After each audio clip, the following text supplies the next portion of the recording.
and welcome to I Got Gameplay. My name is Michael Burhan. As always, ladies and gentlemen, this is episode 42. How is everybody today? We're having a little bit of trouble today for some weird reason. I'm trying to get everybody in on the studio. For some reason, there's been a bit of problems on Skype. But don't worry. Alas, we will get people in. We will have the other members of the I Got Gameplay crew in today. So let me introduce everybody before they come on, of course. We have today Mr. Miguel Leon, who's going to be hosting the show. He'll be dealing with today's topic. Travis Goss, who is also joining in and chiming himself, and Mr. Nick Enderle. Now, let me see what's happening at the moment and see if everybody's in. And again, I do apologise for the fact that nobody seems to be with me today. I'm trying to hold the show in by myself until we can get everybody sorted and get them straight in the studio. So remember, guys, if you want to call in, you can do by dealing with today's topic. You can call in on 760-512-7247. That's 760-512-7247. Or you can do so by clicking the Skype button.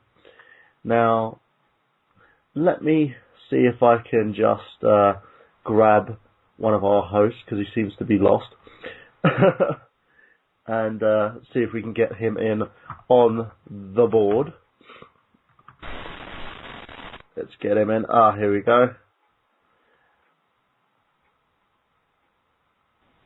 Ladies and gentlemen, I'll introduce you to Mr. Nick Enderle. Hello, Nick. How are you doing today? Nick, are you with us? No, this isn't Nick. It's you, Miguel. Miguel, how are you doing? I'm hearing an echo on your end. I don't know the reason why. I think that's got to do with Blog Talk Radio, because I'm all geared up. I've got my headphones on and my microphone in. So I don't know the reason why that's happened. Let me just check with my microphone settings and see the reason. No, everything seems to be working finally. You guys hear me? Yeah, I can hear you, Travis. How are you doing today, my friend? Doing all right. I'm glad we got these issues sorted. Yeah, I'm just letting the fans aware that we've got a few little issues going on in terms of the show today. And again, guys, my apologies. We've still got to bring Nick on. For some reason, he's not here yet with us. Miguel, have you got the Skype player on?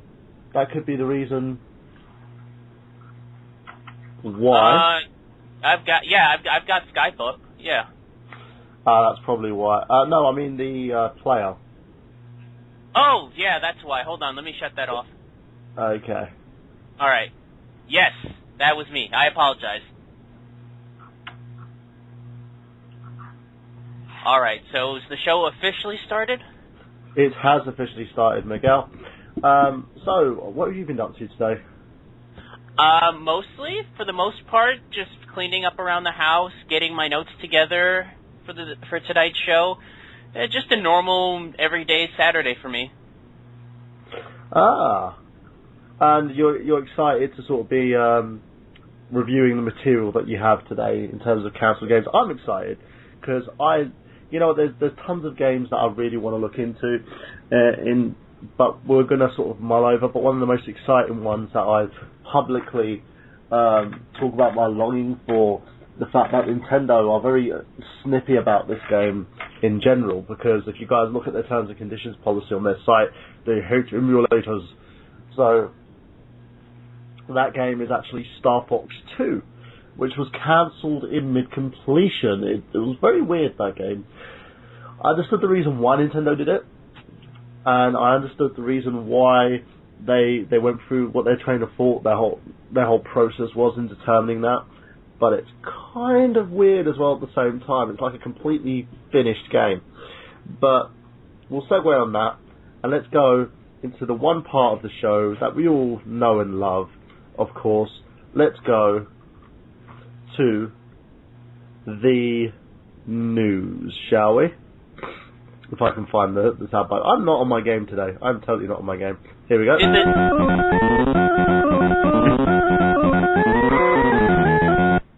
So, guys, what's in the news this week? We'll start with you, Miguel.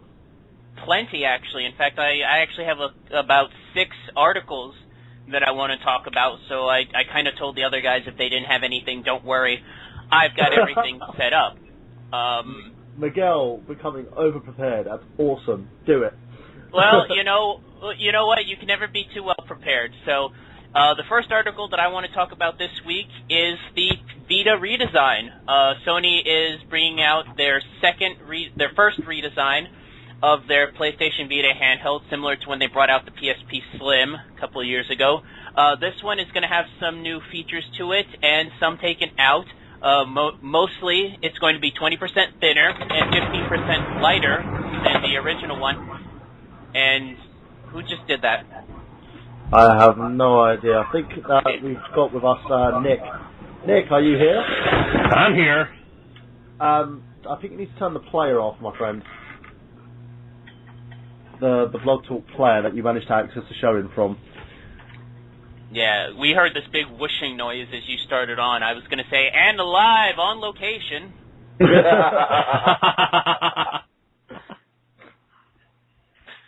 From Niagara Falls. Yeah. So anyway, all right, the Vita redesign, 20% thinner, 15% lighter. It's ditching its proprietary cord for micro USB, which is a good thing. It's something that the original Vita should have done. It's going to have 1 gig of built-in memory. It's going to be Wi-Fi only, which means it's not going to have 3G support like the original one did, which is unfortunate. Which was, it was unfortunate, but it was something worth looking into. I kind of give them credit for wanting to expand their wireless support. The biggest change, though, to the Vita's redesign, no OLED screen. It's going to be back to an old-school LCD screen. So what do you guys think about this redesign? It's going to be priced at $199. Has it convinced you? Is this something that you think has it rounded itself off enough in terms of its features that it's something that you might want to look into now?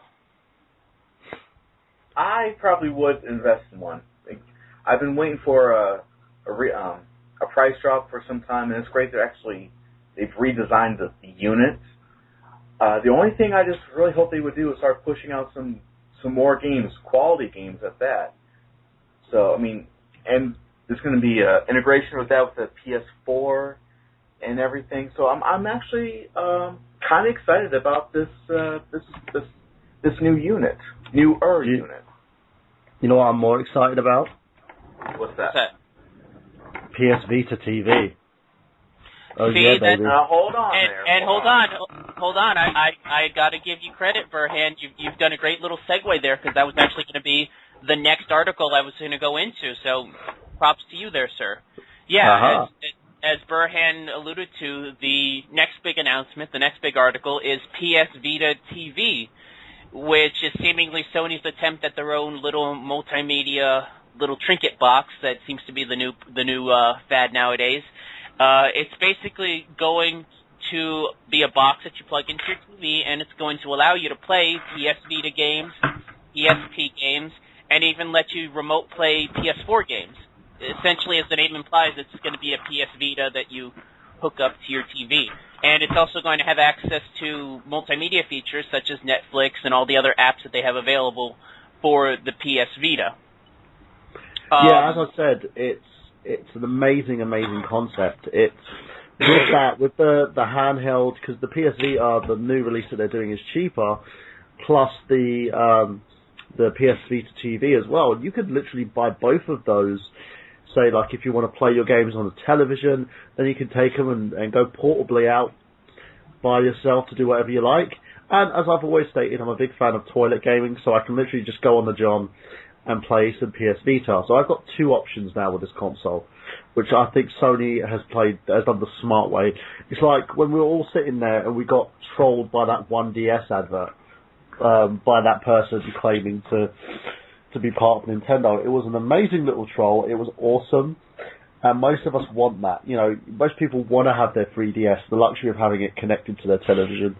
And I think all portable consoles should have that option.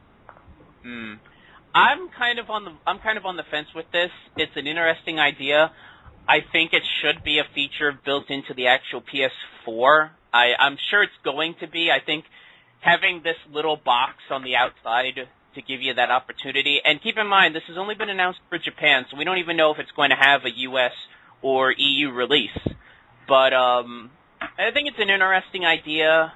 I don't know if it's going to really catch on. It seems like something that really should be integrated more into the PS4 to be able to play your PS Vita games. I think having an individual box for it, it's limiting your market. You know, I don't see many people going out to buy the system for more than just a curiosity's sake. Okay. Yeah. And one other thing real quick, Miguel, I'm actually glad you brought up the Vita TV. This actually came in just a couple days ago through Joystick. What's going on right now is Vita TV not planned for U.S. or the European market as yet, and it can technically stream PS3 games. A roundtable review with Sony Computer Entertainment CEO Andrew House has filled in a few more details about the PlayStation Vita TV microconsole. Engadget's takeaway was that this little console would technically support PS3 titles through the same cloud-based streaming available to the PS4. That's not a stretch since Vita TV can stream PS4 games, but it's the first we've heard of. And as for the Vita TV's availability in other regions, the device will be launched for November 14th in Japan and then creep across the Asian continent with releases planned for China and South Korea. House says it's not planned for the U.S. or European market at this point. Sounds fishy to me. Yeah, I know. I think they're really they're trying new things out.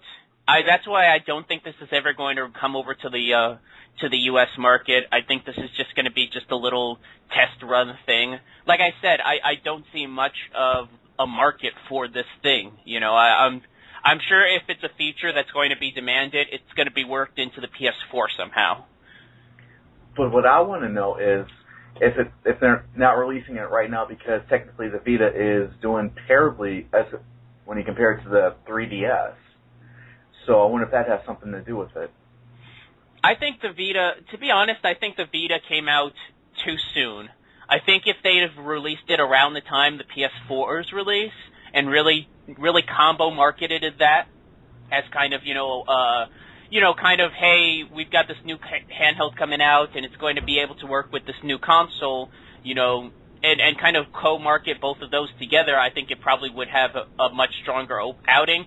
As is, the Vita just kind of came out. It really didn't have much going for it in terms of heat.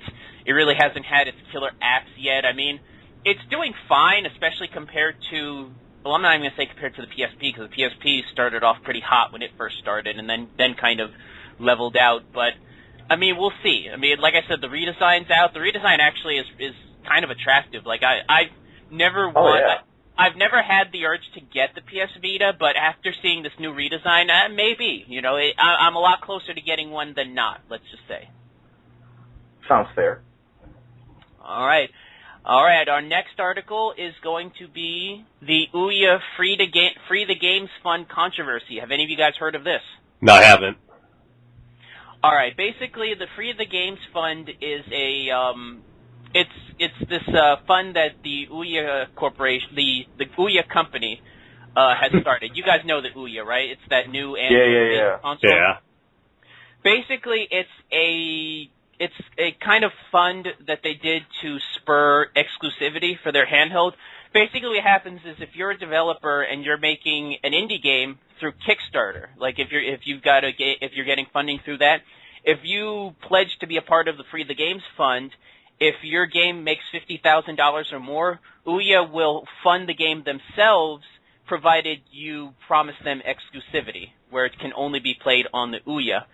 And supposedly, Kickstarter's not too happy about this, and they've actually kicked 2 games off the market, Elementary, My Dear Watson, and Gridiron Thunder, because they had evidence that they were actually scamming. Basically, what they were doing is they were saying that they were part of the Free the Games Fund, and then falsifying their pledges so that Ouya would pick them up and fund their game for them. I mean, okay. Yeah, and so Kickstarter's a little bit upset about this, and they're actually looking into a lot of other developers that have claimed this that have claimed this pledge. I give Ouya credit for trying. I mean, really, that's their big problem with their console is they really have no exclusives to really make the console worth getting. So I give them credit for trying, but I can understand why Kickstarter would have an issue with this. I like the fact that Kickstarter is breaking this thing down, because in the end, it annoys me being somebody who's looking at doing a Kickstarter myself. I'll give you guys an idea on that later on after the show when we do the plugs, but looking at someone who's trying to do something similar myself, and as also a fan of these backed projects, because, you know, I've recently backed a project that should have a Kickstarter done for it, and it's going to be surpassing 2 million soon, and that's called Mighty Number 9. And I believe this is what Kickstarter was done for. It was made for this. And the fact that these guys were trying to take a huge dump on that because they wanted an extra 50 grand, for shame. And any developer that wants to go out and do something stupid like this and think that you won't get found out, well, these guys got found out. Stick to the rules, guys. They're rules for a reason. If you don't have any faith in your fan base, or if your product is that good, don't do a Kickstarter then. Find other ways and other interests behind it. I know the company behind the Sherlock Holmes. Is it Sherlock Holmes, the game? Or the... Elementary My Dear Watson. Elementary My Dear Holmes. Elementary My Dear Holmes. The people behind that game said that they had a third party who was interested, and they're going to fund it through their own means. Well, no offense, if you're dodgy fucks, I don't think anybody's going to fund your project. You know, in a sense, it shows how disrespectful your company is to your fans, and how ridiculous you are, you know. And there are companies that have gotten away with it. Smosh, for instance, are another name to add to that list.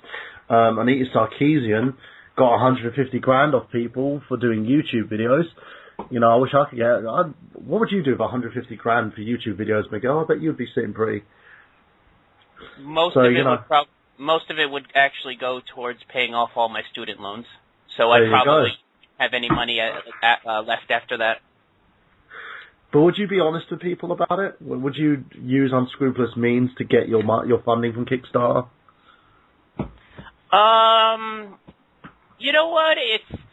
I can see what they were trying to go for, though, but I can also see how this could be a really bad thing. And, you know, it's just, Ouya is desperate. They need exclusivity. They need games that'll make people want to buy their console, because right now, everything that you can play on the Ouya, you can play on your phone, or you can play on your tablet. So, really, I think that's what spurned a lot of people to not buying the Ouya initially when it first came out. So it's just, I don't know what to say. I get what they're trying to do, but I think there are better ways to do it than through these methods.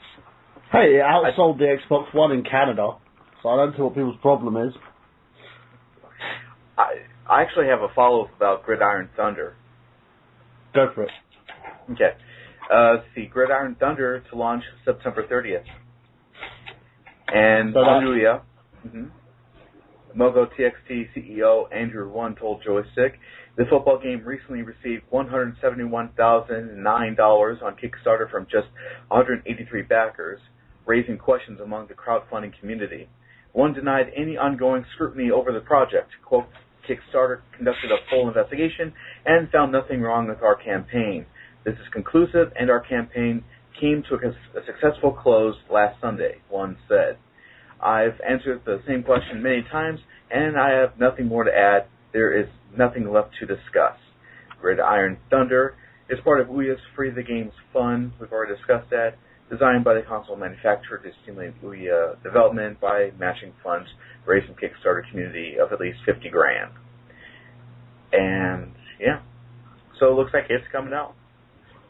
See, that's why I really can't harp on it, because I do think there are legitimate people who want to, you know, they have games that they want to make, and they see this as an opportunity to want to make them, and they're just taking that opportunity. I can't really harp on a lot of people. I mean, yeah, there's going to be probably one or two that are going to take advantage of it, but I think there are those that just want to get their game out there. As somebody who is, somebody who has worked on, in freelance game design, I can completely understand. I mean, if I had the opportunity to do it, I'd take the opportunity. And speaking of Kickstarter, just a quick update. Looks like Mighty Number 9 is less than 80,000 from coming to home console. Nice. We've got to get it, guys. Let's get it on.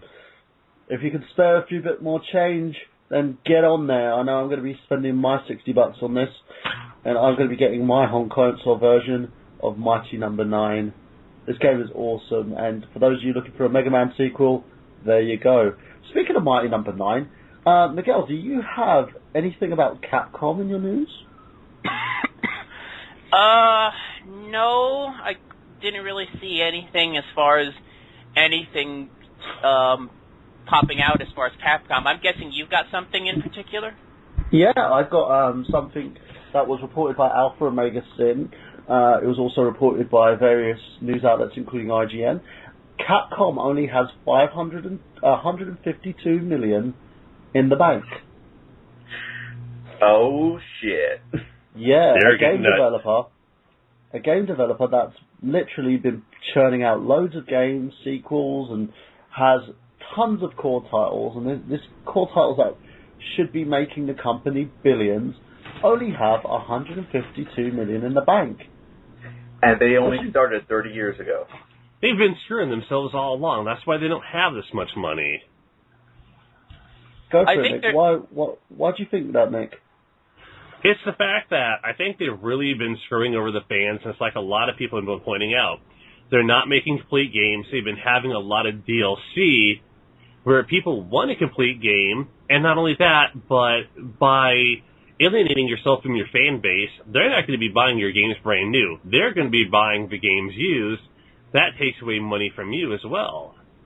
And by also not releasing games that can earn you money, like stocking the Mega Man games, you're going to slow down your revenue considerably. Yeah, and this whole push to shove in regards to the RE franchise as well. Sorry, Miguel, I've been interrupting you twice now. Go for it. I was going to say, I think a lot of this has to do, in fact, with the fact that a lot of their core titles have kind of been underperforming. I mean, I've been reading around that Resident Evil 6, for the most part, has been considered a pretty big flop. I don't know how good the Street Fighter franchise has been doing for them. It's yeah, like, what, 400,000 iterations of the same game? The point I'm trying to make is I don't know where Capcom's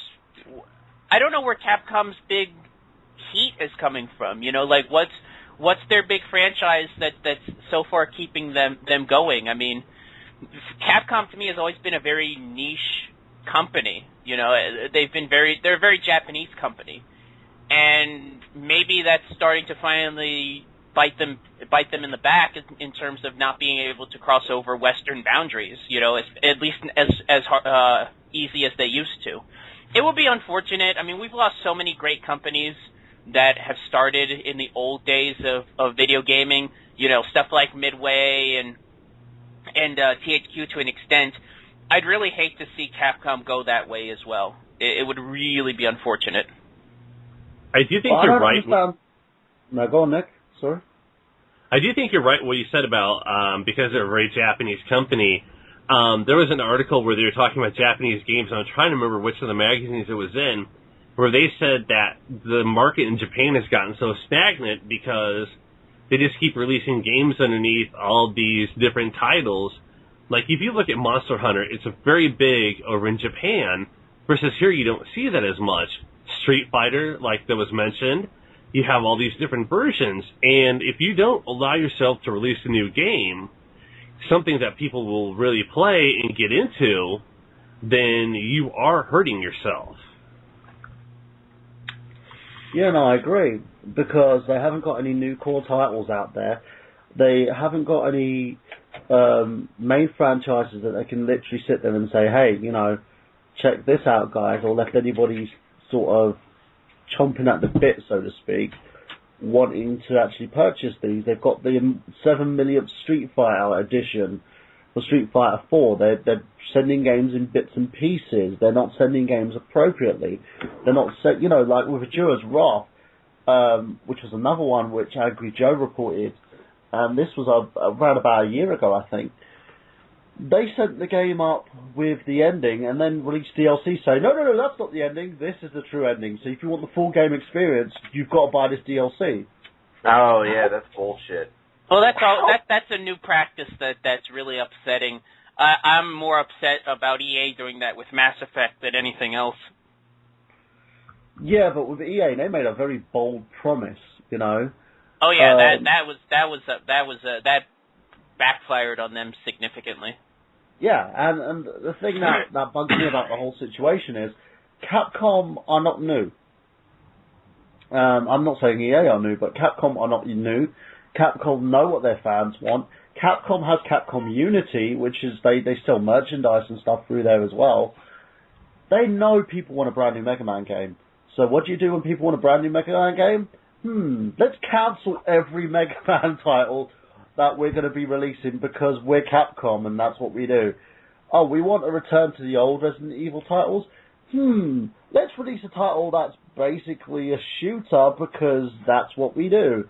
And people are just sitting there like scratching their heads, screaming and yelling at Capcom, and they're sitting there going, well, we're Capcom, we can do whatever the hell we want. And that mentality is what's going to sink their ship. It's different with Nintendo as well. You know, Nintendo are giving that mentality at the moment.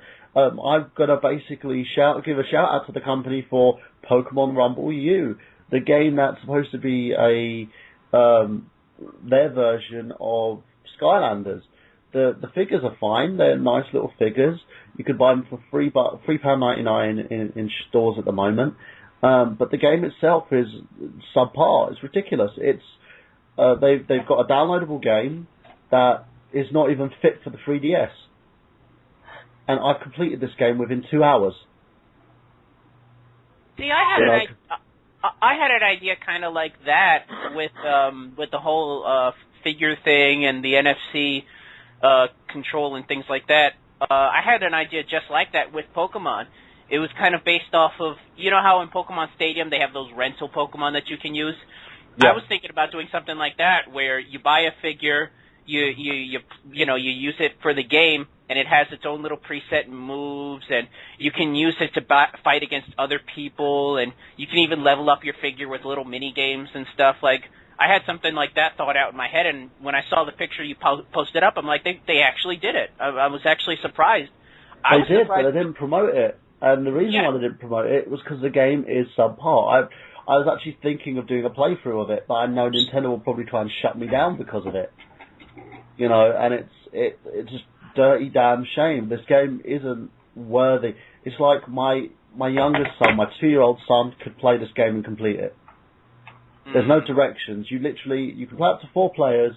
You get your Pokemon in there. You've got loads of Pokemon that are in game, but you've also got your NFC Pokemon. And I like playing with the NFC ones because you put it on there, you can upgrade it as well with the amount of points that you get in game, and you can play them. But there's a Kuyanom. I'm sorry guys for anybody that's a Pokemon fan. I'm getting the one wrong. It's like the lead Pokemon it's a special Pokemon for Black and White. And he's the main boss in this game. He comes as a special character if you buy him in a special edition pack. His stats are completely overblown to the point where you can actually use him to wipe out every single Pokemon that you're facing, and then when the boss comes, one hit kills. That sucks. Yeah. So I completed the whole game with this character, and I just had my my Bulbasaur and my Eevee that I purchased with separately, and put them on there. And what I did is I got them to play with him, and every time he won a match, they won a match, and I leveled them up as well. But it's not in a format of a Pokemon game. It's not turn-based. They're just going in there and just killing everything that they can get their hands on. And the scenes in it are just drawings, and it has no set story.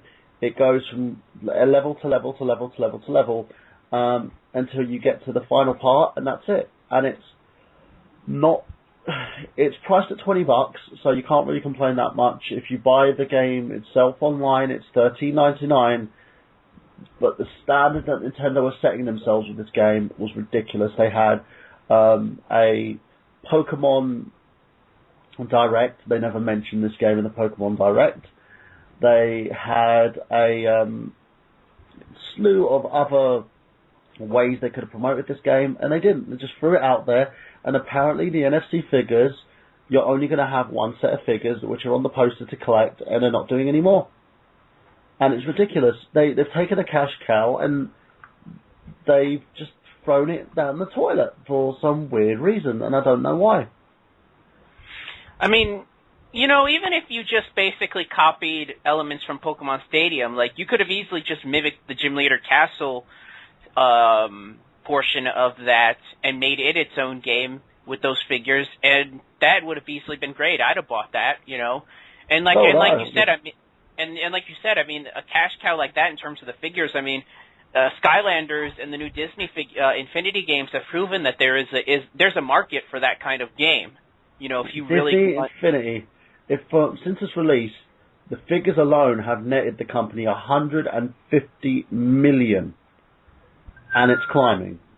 Yeah, I mean, if Nintendo really wanted to get into this seriously, they could make a killing. I mean, there's no doubt about it. They would make tons of money, but they kind of just did it, and it's unfortunate because it's not a bad idea. It's definitely something they could really make some money off of, but they're half-weighing it, and it's really unfortunate. I think that's worse. I mean, it's bad to see a bad product. It's worse to see a bad product that had such potential. Yeah, that's the worst part. You guys just gave me an idea. I think like they should make like the ultimate Smash Brothers game and make it, you know how they do with Disney Infinity. You actually buy the figures yourselves. The figurines. That would be like exactly the what Pokemon Rumble does. You have these figures, and they do look like Smash Brothers figures. They literally look. They've got this little. Let me send you guys I'll post it on my Facebook and transfer it onto the IGG group. But these figures are literally, they look like something out of Smash Brothers Brawl.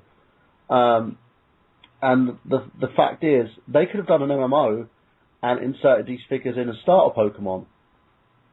You know, and they could. I would have bought that.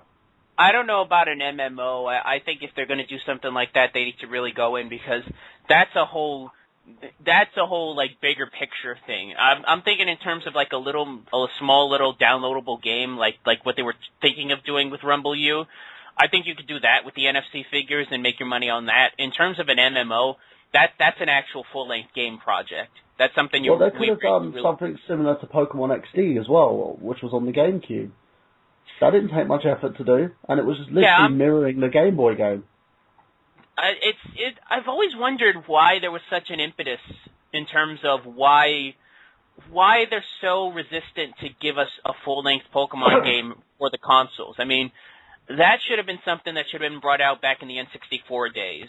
And it seems like they're kind of playing around with it with Pokemon Coliseum and XD, but they're not really this traditional Pokemon experience.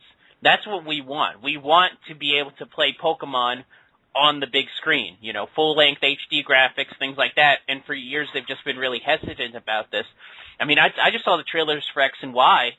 You know, I'm happy they finally evolved the gameplay on that front after years and years of just being stale. Yeah, I don't get why they're so resistant to evolve the brand. I think I have an idea why that is. One of the things, if you look about what do kids do, they're always on the move, they're always on the go. So when you have something like the DS, the Game Boy, whatever it is, that gives kids the portability to take these games anywhere they want. You're not thinking along the lines of an adult gamer who's just in front of a console most of the time.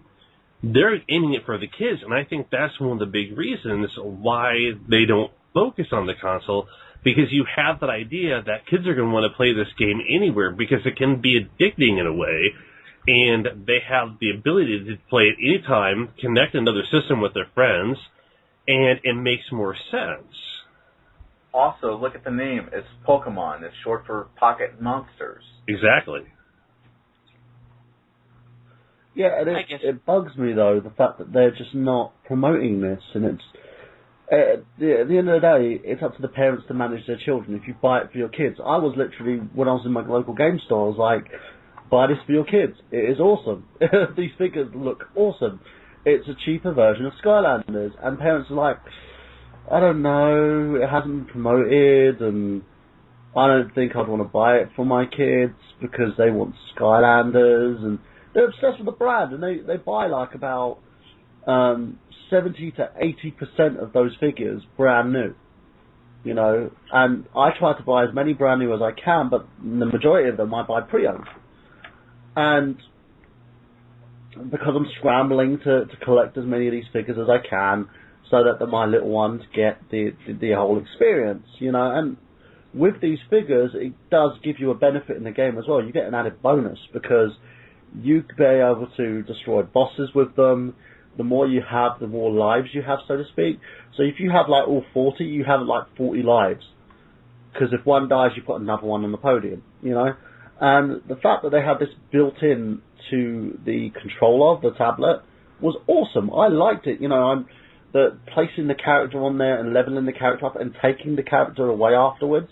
So I can literally add the character in game and then put the little Pokemon on a shelf.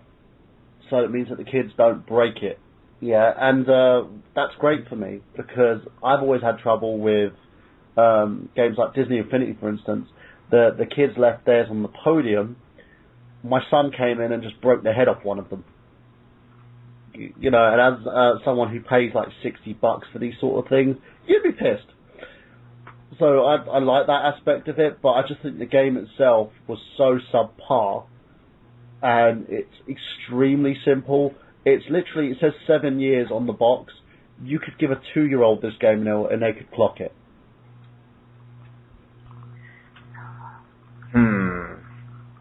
Yeah. Oh, okay. I was just going to say real quick. Yeah, Nintendo, they're not all about promoting anymore. They just figured that they're Nintendo. They put the name on something, it's going to sell. So, I mean, you know, because I say that because here in this country, you don't see too many commercials for Nintendo products. Meanwhile, over there in Japan, they're marketing the shit out of this game for Pokemon. And there's even like a collector's set and everything. And they're making a bigger deal about it over there than they are in this country. Yeah, you could get, literally, I was looking at it, on import, I could buy a box full of all 80 figurines, including loads of special edition ones in Japan. And it's ridiculous. I looked at that and I was like, wow. So, but yeah, Miguel? Well, I was going to say we really diverged from the original topic, so I'm just going to end that by saying, in terms of Capcom, I wouldn't be shocked if they get bought up by another company, the same way that Sega partnered up with Sammy at one point. In fact, I could see that whole conglomerate coming together. I could see maybe Sega picking up Capcom, or maybe Square Enix, maybe one of the big titles. I would not be surprised if Capcom does not last as a company itself and becomes some type of subsidiary for somebody else, is what I'm trying to say. And we spent a lot of time talking about Pokemon Rumble, so I'm just going to name one more bit of news, and I think we should get into our main topic because we've already spent about almost a half hour, 45 minutes on this. To end this, really you should have thought this out through before going into it, news. It looks like the G4 channel is going to be lasting a lot longer than thought out. I don't know if you guys were familiar about this, but last year, the G4 network, formerly TV for Gamers, they announced they were going to be shuttering the channel and transferring it over to the Esquire channel. It was going to be bought out by the Esquire Lifestyle magazine, and it was going to be a channel for sophisticated men. Well, it turns out NBC Universal has decided to change those plans as they've decided to switch over the Esquire brand over to their fledgling Style channel, which has been suffering in the ratings as of late. That's going to be the new Esquire channel, and G4s are going to be staying around a lot longer than normal.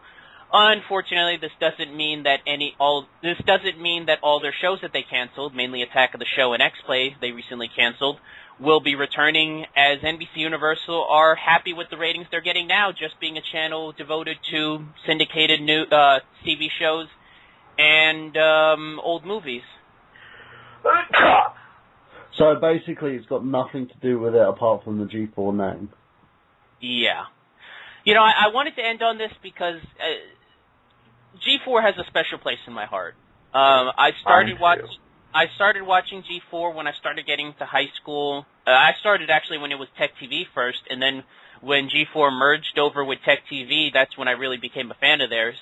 And I watched it all through high school. In fact, I got into game design because of the G4 network. And I started watching it even when I got into college. I was still watching it, even though by that point it was clear that the channel itself was just going in a different direction. It's been a long time since I've seen G4 since, because they are just nothing like they used to be. And just to see them now as just this hollow shell of a channel, I mean, they really don't have anything left. They canceled all of their original programming. They've got nothing but syndicated shows like Cops and Star Trek and Arrested Development, whatever they could get their hands on, as well as old movies. I mean, it's a zombie channel at this point. And I guess the NBC Universal is just happy with that. So guys, your thoughts on the G4 network? Never allow a bigger network to buy you out. Because it sounds like they've done this. Yeah, I'll be perfectly honest. That's basically what happened when G4 bought Tech TV. I mean, Tech TV had their original programming, and the moment G4 came in, all of their programming was destroyed. I mean, they pretty much canceled every original Tech TV show except for X-Play. And then even after that, once G4 started going, they pretty much got rid of all of their G4 content. I mean, you look at what G4 was back in 2006 when the merger happened, and even look at them by 2009, it was two completely different channels. Yeah, it just shows, as I said, that never make that move. And now NBC Universal have gotten a hold of it. It just sounds like they just don't know what to do with that at all. And that's the problem, because it's not their type of thing, you know. Big networks don't cater to nerds. If you watch The Big Bang Theory, these guys are kind of what nerds are like, but they're not actual nerds. Nerds come in all shapes and sizes. Yeah. You could be a nerd about comics, but you might not be a nerd about games. You could be a nerd about games, but not be a nerd about films. It's the way things work, and I'm proud to say I'm a very eclectic nerd. Travis, do you have anything you want to say about this? I'm shocked, to tell you the truth, because I was really expecting G4 or someone to pull the trigger on G4 and just, put a bullet through its heart, because I don't know why NBC Universal is keeping this channel around. It does nothing. I mean, at some point they're going to try to make it more of a manly network, all this other stuff. But No. It was more the sophisticated man. Like, it was basically going to be, it's like the Spike TV network with a suit. Exactly. And how well did that work? It didn't. Because now they decided to go ahead and, we're just going to turn Style into Esquire, and we're going to leave G4 as is. Guys, okay, the steak is well done. Put a fork in it. It's forget it. Okay, G4 is no more. Let's just go ahead and kill it while it's still out there. Come on. Well, I'm.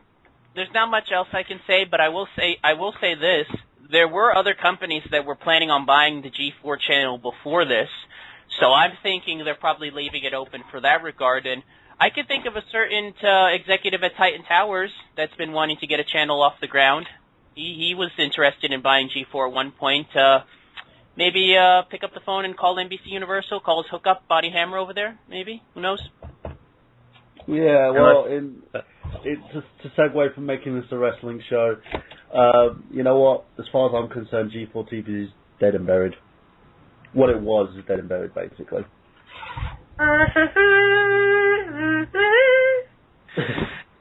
Well, at least at the end of the day, Adam Sessler found a home over at Rev 3. Exactly. So going on from that, guys, if you wanted to talk about news with us, you can jump on the chat room, or you can call us on 760-512-7247, or by clicking on the Skype button and doing it for free. Now, as we were saying that, let's segue on to today's theme.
Now, as we go on to today's theme of today's show, I'm going to hand the show now over to Miguel Leon and cry in a corner somewhere.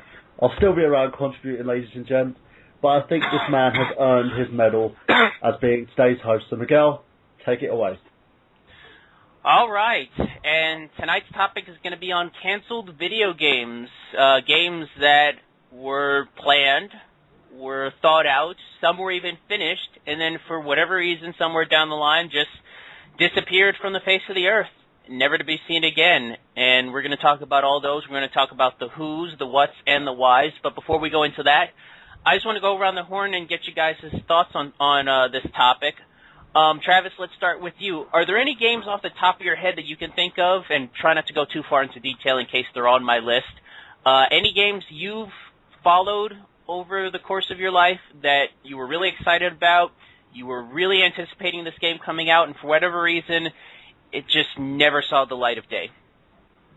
It's kind of an interesting one. When this topic was brought up when we were brainstorming ideas for the show, the first game I thought of was Earthworm Jim for the PSP. And that would later be turned into Earthworm Jim HD, but this game had a perfect 3D model. It was a remake of the original game, but with 3D visuals and everything. It sounded pretty cool, and then last minute it was pulled.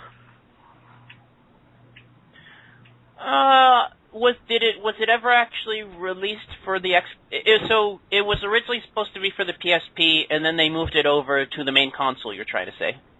That's basically what happened. Okay. So, yeah. Yeah, that's happened a lot. In fact, one of the subtopics for this is going to be canceled games that were not technically canceled, but just moved over to a different console generation. Nick, any off the top of your head that you want to chime in on in terms of canceled games that you were excited about that just never saw the light of day? Those morons at LucasArts ticked me off when they canceled Sam & Max Freelance Police for the PC. It was around the time that they were canceling all of their point-and-click adventure games, and I was really excited because I'd played the first one, wanted to play Freelance Police, never saw the light of day, and this not got over with LucasArts. Never wanted to buy another game from them after that, actually. Well, I've got a game on my list that's a LucasArts title that is probably never going to see the light of day, but we'll get to that shortly. Right now, let's talk about one of the subtopics that I mentioned, which are games that were not so much canceled, but moved over to different other platforms. Specifically, two platforms in general that I'm more familiar with, being a child of the late 90s, the N64 and the Dreamcast, because a lot of people don't realize a lot of the games that came out for the N64 started off came out for the GameCube, started off as N64 titles. For instance, Resident Evil 0, that was originally going to be an N64 game. In fact, I've found footage online of betas of it running on the N64, and it looks like a much cleaner version of the Resident Evil 2 game for the N64. And I think I would have liked to have seen it, because whereas Resident Evil 2 was them trying to port over the PS1 version over to the 64, and obviously having to make concessions when it came to stuff like the cutscenes and whatnot, given that, cartridges really don't allow for much size. I would have liked to have seen a Resident Evil title built from the ground up on N64 hardware. As is, they moved the project over once the N64 was ending and decided to bring it over sometime, I believe it was about a year or so after their HD remake of Resident Evil. So that was a big hit for them on that regard. But Resident Evil 0 for the N64, are you guys familiar with this? Loved it. Are you talking about the GameCube version? Well, yeah, GameCube version, yeah. But yeah, I remember hearing. I was really excited when that game was announced for the Nintendo 64. Kind of bummed that they moved it over to the GameCube at the same time, because I had to wait a while. But I think it was a smart move, because when you look at Resident Evil 0 for what it is, especially today, I think it was the right thing to do to move it over to a little more of a powerful system than what the Nintendo 64 was. Nick, your thoughts? I've never really played any of the Resident Evil games, so can't really chime in on that. But I do think, though, that holding off for a different console, moving it into that, can be a good move if you're doing the game right. If not, then you're pretty much stabbing yourself in the foot. Mm-hmm. Well, I'll actually take you up on that, because the next game actually on here in our N64 list actually did come out for the 64 in Japan, but by the time it was set to release here in America, we were already transitioning over to the GameCube, and it actually got released, redesigned for America as a GameCube title, and it actually was better off because of it. Animal Crossing. A lot of people don't know that started off as Animal Forest over in Japan for the N64. And but didn't they release the second one, which was released on the GameCube? Because the N64 version was a different title in comparison. They never saw the light of day over here, didn't they? It was a different. I thought they just took Animal Forest and just remade it for the GameCube. I wasn't aware that it was actually the sequel to Animal Forest. I honestly was not aware of that. I guess I should have done better research in that regard. But yeah, I originally thought. But what I was going to say is that with Animal Forest, one of the differences between that and Crossing was that in Forest, since the N64 didn't have its own internal clock, it used its own cartridge-based internal clock, so it didn't play out as real time as the Crossing version was. But if that was the case, if it was a sequel, then my apologies. I guess I didn't do my good enough research. No, it's fine, there's two school of thoughts on it, because you've got one which is Yuri of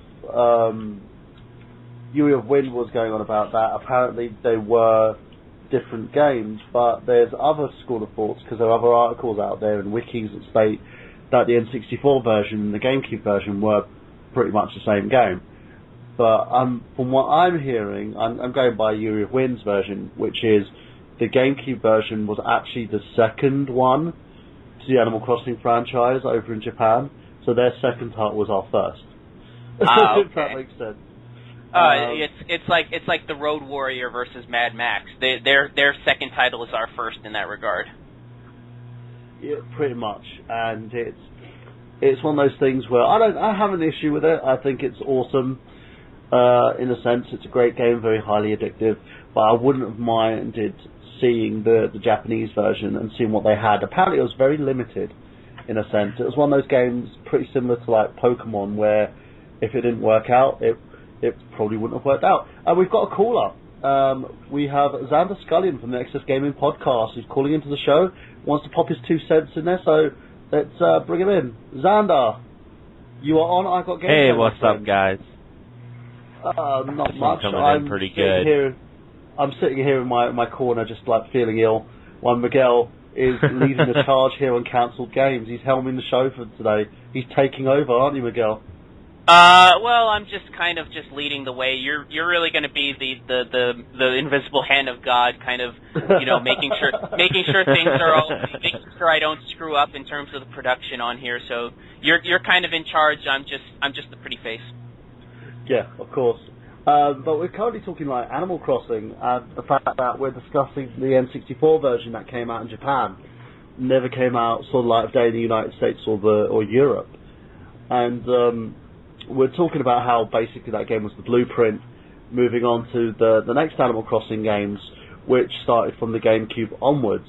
So yeah, Miguel, take it away. Well, I was gonna say that in the case of moved games, you've got one situation where the game moved over and complete.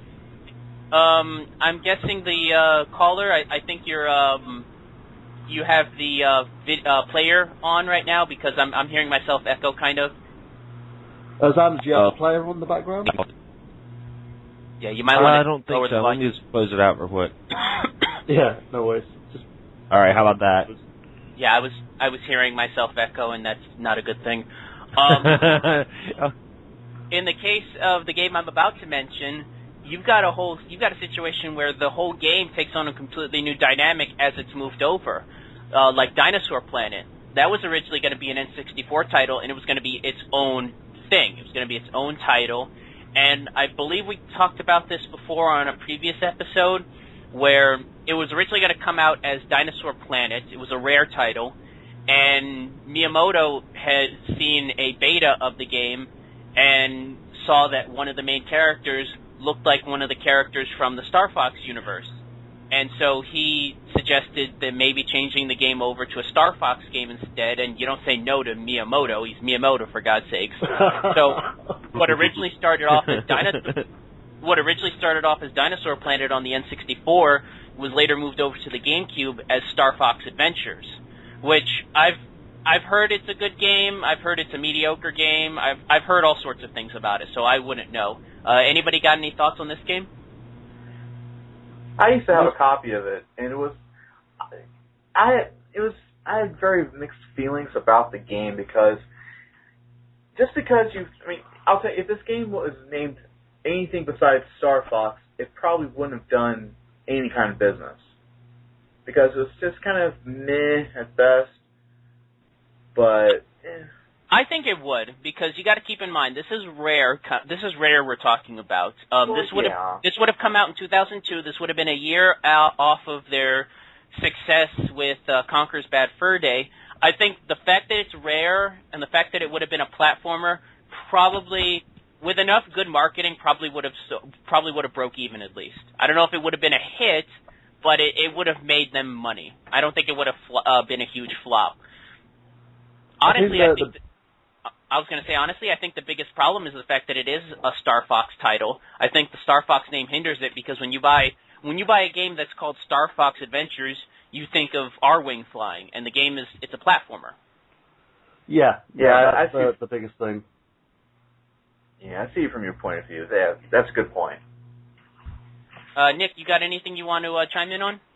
Honestly, I'm kind of thinking if you take a game and you put it into a well-known franchise or even a well-known game itself, and you want to turn it into that just because the head guy thinks it would work good, I have an issue with that because honestly, I'd rather see how a game would actually turn out versus what they want that somebody says that it needs to be turned into instead. Well, I've got another example later down the line of a game based on a franchise that ended up spinning off onto its own thing, but we'll get into that shortly. There's not much else I can say in terms of the moved N64 games. Eternal Darkness was a game that was going to start off on the N64 and got moved over. I've never seen any footage or anything like that in terms of the 64 version, so I don't know how different it would have been. Eternal Darkness is a really great game. It's one of the few games that if I did buy a GameCube, that would definitely be one of the first games I'd invest into. Anybody got anything to say in that regard? Nope. I never played it. Yeah, sorry. Go on, Xander.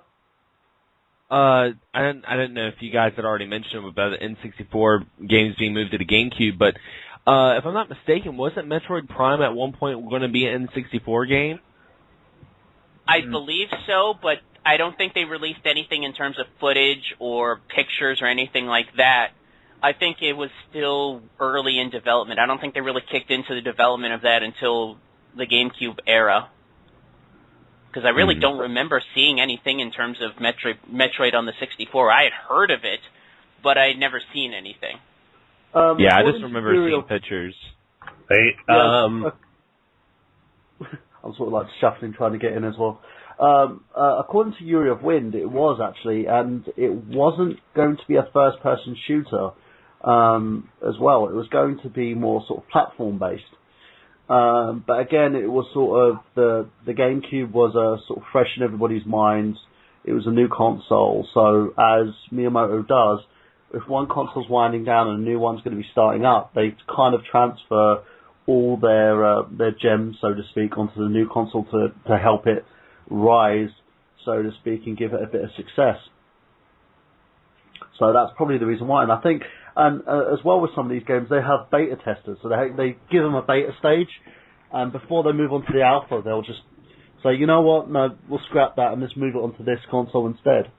Like what they did with, apart from what they did with Star Fox 2, I think that was the only game they ever finished and scrapped after they basically finished, I think it was post-alpha.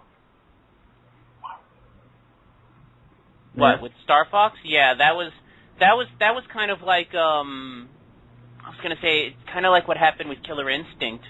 Killer Instinct was originally planned to be an N64 title, but by the time the 64 had come out, they had already released Killer Instinct 2, so they decided to move the original Killer Instinct over to the SNES version, and then they ended up releasing Killer Instinct 2 as Killer Instinct Gold. Because I remember in those early adverts for the 64, they were advertising the original Killer Instinct. Okay. All right, so let's move on to another console in terms of games that were moved over there. The Dreamcast. And what's interesting about this is, unlike a lot of the games that were moved over to the 64 that were planned to move over, a lot of these, unfortunately, were moved over because the console was pretty much dead. I mean, it was announced late 2001 that the console had died, and so a lot of these titles that were in development for the Dreamcast all of a sudden needed to be moved over. A lot of in-house Sega titles were moved over, like Panzer Dragoon Orta, Jet Set Radio Future, Shinobi. Those games were moved over to the consoles. And in the case of Shinobi, I really would have loved to have seen that run on there, because that looks like a game that would have fit perfectly onto the Dreamcast. I've played the game. I really liked it. Panzer Dragoon, Toe Jam and Earl 3. I believe there was even footage of that one actually running on Dreamcast hardware before it ended up getting moved over to the Xbox. I had heard Jet Set Radio Future was planned. I hadn't seen anything, but what's interesting to me is a lot of the titles that were non-in-house that were planned over there. For example, I found a footage of Max Payne running on Dreamcast hardware. That was originally going to be a Dreamcast title, the original Max Payne. I mean, it looked different from what it was originally planned, and it probably would have run different considering the lack of a second analog stick, but I love the first Max Payne. I'd have loved to have seen it run on the Dreamcast. It would have looked really good, I'd imagine, because Max Payne had a very simplistic look to it in terms of graphics. Like when you look at the face of some of the characters, I think it could have ran pretty well on the Dreamcast, actually. Xander, you have anything you want to say about that? About some of the games that were planned for the Dreamcast? A lot of the in-house stuff that got canceled? Well, I wasn't really got moved. It was actually a game that never got put out. I'm a huge Castlevania fan, and we're actually going to put out a Castlevania game for the Dreamcast called Resurrection, and it was going to be based off of Son of Belmont and a new character named Victor Belmont, and it was supposed to be a sequel to Castlevania Legends. And it would have been really interesting, because the reason why it was called Resurrection wasn't because of Dracula, but it was because Son of Belmont actually was resurrected. It was the history of why she came back from the dead. And that would have been a really cool game. They've released some game footage of work on it, but it never saw the light of day because of the PS2. It was released right around the PS2, and it was kind of killed at that point. But another interesting fact about the Dreamcast was Shenmue could be on the Sega Saturn at one point. Yeah, in fact, we talked about it in our Video Game Bombs episode. That's one of the reasons why the game costs so much. I mean, it still to this day is considered one of the more expensive titles for its time. I mean, it cost $40 million to make, which at the time for a game to cost $40 million, given even the wide adoption rate of the Dreamcast, there was no way they were going to make that back. And one of the reasons is because they had to completely remake the game from the Saturn version. I mean, the Saturn version was almost done, and it had to be scrapped when the Saturn was moved over to the Dreamcast. So that ended up being a big issue. One game that I'm really surprised did get a release, but not here, was hold on to check my notes. Let's see. I had to find the name, but one game that I'm actually surprised that got a release over in Europe that I really would have liked to have seen get an American release is Headhunter, the Dreamcast title, because I've heard a lot of good things about that game. I've heard that it was basically Sega's attempt at a Metal Gear Solid killer, and it actually, from what I've seen, looks really good. It got released on the PS2, and it got a sequel later down the line. But any of you guys ever play that game, Nick? Headhunter? Never heard of it. Travis, have you heard of this game? Nope. How about you, Xander? I've seen it, but I've never played it. But even the cover, I think it was because of the cover art. When it's almost like a budget title at the time. It was just the guy on the front with his sunglasses on, and I was just like, But I've heard of it. Yeah. I've heard it's a lot better than it got any real flack to be. Let's see, what's another canceled Dreamcast title? Here's one that actually has an interesting story behind it. System Shock 2. Any of you guys heard of that game? I did hear about this game. Yeah, that's actually a pretty famous PC title, and it was actually going to be built for the Dreamcast at one point. And it's funny, there's an interesting story behind it.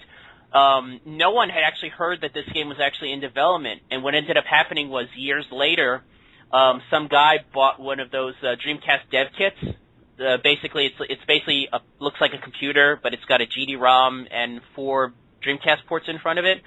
He had bought one off of eBay and was going through the hard drives on it, and he actually found an alpha of System Shock 2 on it, and so he uploaded it to his computer, played it a little bit, and actually ended up burning an ISO and putting it online. So you can play a very early alpha of System Shock 2 for the Dreamcast if you burn it onto a disc. It's funny how how stuff like that just pops up. Any of you guys play System Shock 2? Any of you guys would have wanted to play it on the Dreamcast? I would have given it a shot. I would be interesting. Xander, you're kind of cutting out here and there. Are you calling us through internet or for phone? Internet. Oh, okay. You were cutting out here and there. I don't know if it was your internet or your microphone. But I've got 2 more games I want to talk about, 2 really important ones in my opinion, and then we'll move off of Miguel. Ladies and gents, if you want to call in as well, just like Xander has done, you can call in on 760-512-7247 or by clicking on the Skype button. We want to hear your opinions in regards to cancelled games and what platforms they've been on. And also check out Yuri of Win's YouTube channel, where he's got loads of gaming videos in terms of gaming mysteries and cancelled games that have never been. And just as we're going on for that, I'll hand it back to Miguel. So don't be shy, guys. Call in. And we probably are having a few issues with the Blog Talk Radio board today, Xander, because we tried doing a conference call on Skype recently between myself and the rest of the hosts here, and we literally had to call in one by one onto the board because it wasn't allowing us to do anything. So that could be the problem. So if you do jump in and out, don't think it's your connection. It just could be Block Talk itself. So there you go, guys. I'm just going to pop back out again and hand it back over to Miguel. See, this is why he's in charge, guys. Because if he hadn't stopped me to put out the call number, I probably wouldn't. Once I get started on a topic, I just keep going. That's why he's behind us. The invisible hand of God, the invisible hand of Burhan. Also, I'm going to do a nice little thing for you guys out there as well. If you give us a message on Twitter, so you can tweet us at I Got Gameplay, which is one word. And you can also go to our Facebook page, facebook.com/I Got Gameplay, and just give us a hashtag of what system you basically have the cancel game on, and name the game. Best one wins a free I Got Gameplay t-shirt. We've only got a couple of these actually in rotation at the moment, so go for it, guys. Give us the best one, and you will win an I Got Gameplay t-shirt. There you go. So call in, tweet us, text us, whatever you got to do. Just get your name out there, guys. You get a free t-shirt. We've got 2 more games to talk about in terms of canceled Dreamcast games, and then we're going to move on to another subtopic. One that I think I know we're all familiar with that was actually pretty much done. It was done. It was just about to be released, and then just when the console was dead, it pretty much got moved over. Half-Life. Half-Life was in development for the Dreamcast, and like I said, there are ISOs out there. It was pretty much done, and it got killed off when the console did. I would have loved to have seen Half-Life played on the Dreamcast. That would have been really good. The first time I played it was on the PS2, but I would have loved to have seen this run on Dreamcast hardware, especially the Blue Shift storyline, which was made specifically for the Dreamcast, and that ended up getting ported over to the PC as an expansion pack. Travis, start with you. Half-Life, Dreamcast. Let's see. I played when it came out on PS2, and I think at the time it would have ran pretty well on the Dreamcast. So, yeah, I think that would have been a pretty good thing to have that game out, but that sucks. It never was released. Xander, you got anything you want to say about this? Well, I'm a huge fan of the Dreamcast, so I would have loved to have been able to play it on the Dreamcast. I mean, Dreamcast is my favorite system of all time. Definitely. Mine too. I think it was very, very underrated. Spill one out for the little guy. Yeah, it's one of those consoles that just even today we're still talking about, and it's 13 years since its death. It's been 12 years, so that's a testament to it. Nick, you got anything you want to add to this?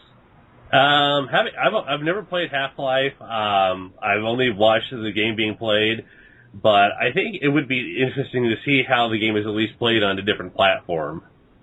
Well, from what I've seen, because I've seen the Dreamcast version and I've seen the PS2 version, it looks like the Dreamcast version was running on the original engine, because when they ported it over to the PS2, they redid the graphics to be a little more high-end. They kind of added more detail, smoothed things out, so it looks better on the PS2 compared to what it would have looked like on the Dreamcast, but, still, that would have been really neat to have seen a PC title like that being played on the Dreamcast, because even by then, you never really saw that. And we're going to end this part of the subtopic with a really tragic video game cancellation, and that's a game by the name of Propeller Arena. Have any of you guys heard of this game before I continue? No. Okay, Propeller Arena was going to be released in late 2001, and it was basically going to be Twisted Metal with planes. It was a dogfighting game where you fly around and you shoot other planes down and things like that. It was going to have online play, 4-player combat. Some of the levels had cityscape levels in them. The release date for Propeller Arena, September 13th, 2001. Can you see why releasing a game that week involving planes flying around cityscapes might be a good idea? Yeah. It's about as bad as what the WWE did with Muhammad Hassan. Pretty much. This game, it was done. It was going to be released. Literally, they had it printed out. There was even pre-released copies that made its way out on the market. In fact, you can actually download ISOs of this on there. So it was pretty much done, boxed, everything. And then all of a sudden this happens, and they're like, we can't release this game. We just can't. I had heard that they were going to delay the game at least until like maybe early 2002, but by then the console was pretty much dead. So they should have had more balls and said, let's do it. Fuck yeah. Let's release this and get loads of backlash and never work for this town again. Actually, it was. I don't think it would have hurt them. It was actually developed by AM2, the same company that did Virtua Fighter. It was developed by those guys. You know, political correctness aside, I think if you'd have just made it very clear that, look, we've been in development for this game for the past few months. We really couldn't change the game at this point. It's unfortunate what happened in real life, but keep in mind, we have nothing to do with it. You know, just make it very clear that it just is what it is. It's a tragic, unfortunate, coincidence, but I still say they should have just released the game. I mean, by then the console was pretty much dead, so I don't know what it would have done for them, but what do you guys think? You guys think they should have released the title? We'll start with you, Travis. I really don't know what to say about this, because I think that given the circumstances the game was supposed to have come out, first of all, when was the Dreamcast officially canceled? I mean, they stopped production on the system. Let me pull up Wikipedia, because I believe it was late 2001 that it was pulled off. I believe that. Let's see, end of. I think. Because here's the thing, if the console pretty much was discontinued by the end of 2001, well, actually, I'm getting a little too ahead of myself. A lot of movies and TV shows that had something to do with airplanes and terrorism and everything, that was pretty much not a good thing to have around that time of September 11th.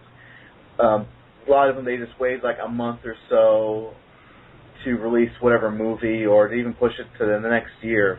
If that were the case, if Sega would have stopped production on this game, they could have waited until,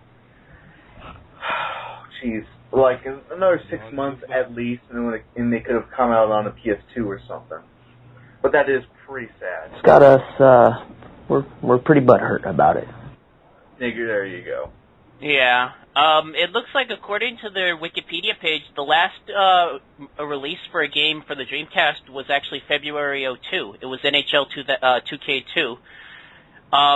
I don't know. Like I said, I don't know if they wanted to delay it or just not release it at all. I'm guessing in that regard, then they probably just decided, look, we can't release this game now. It's way too soon. It will be way too in bad taste.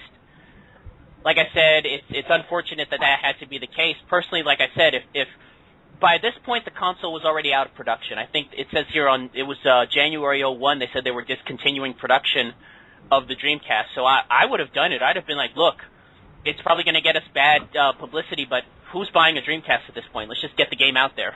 Yeah, basically, if he did that, it probably would have ended up like this. There's shit everywhere! Damn it! There's shit on the windows! Oh my god! My house is full of shit! He's shit everywhere! Why can't we have that sound bite for Smark Out moment when we talk about TNA?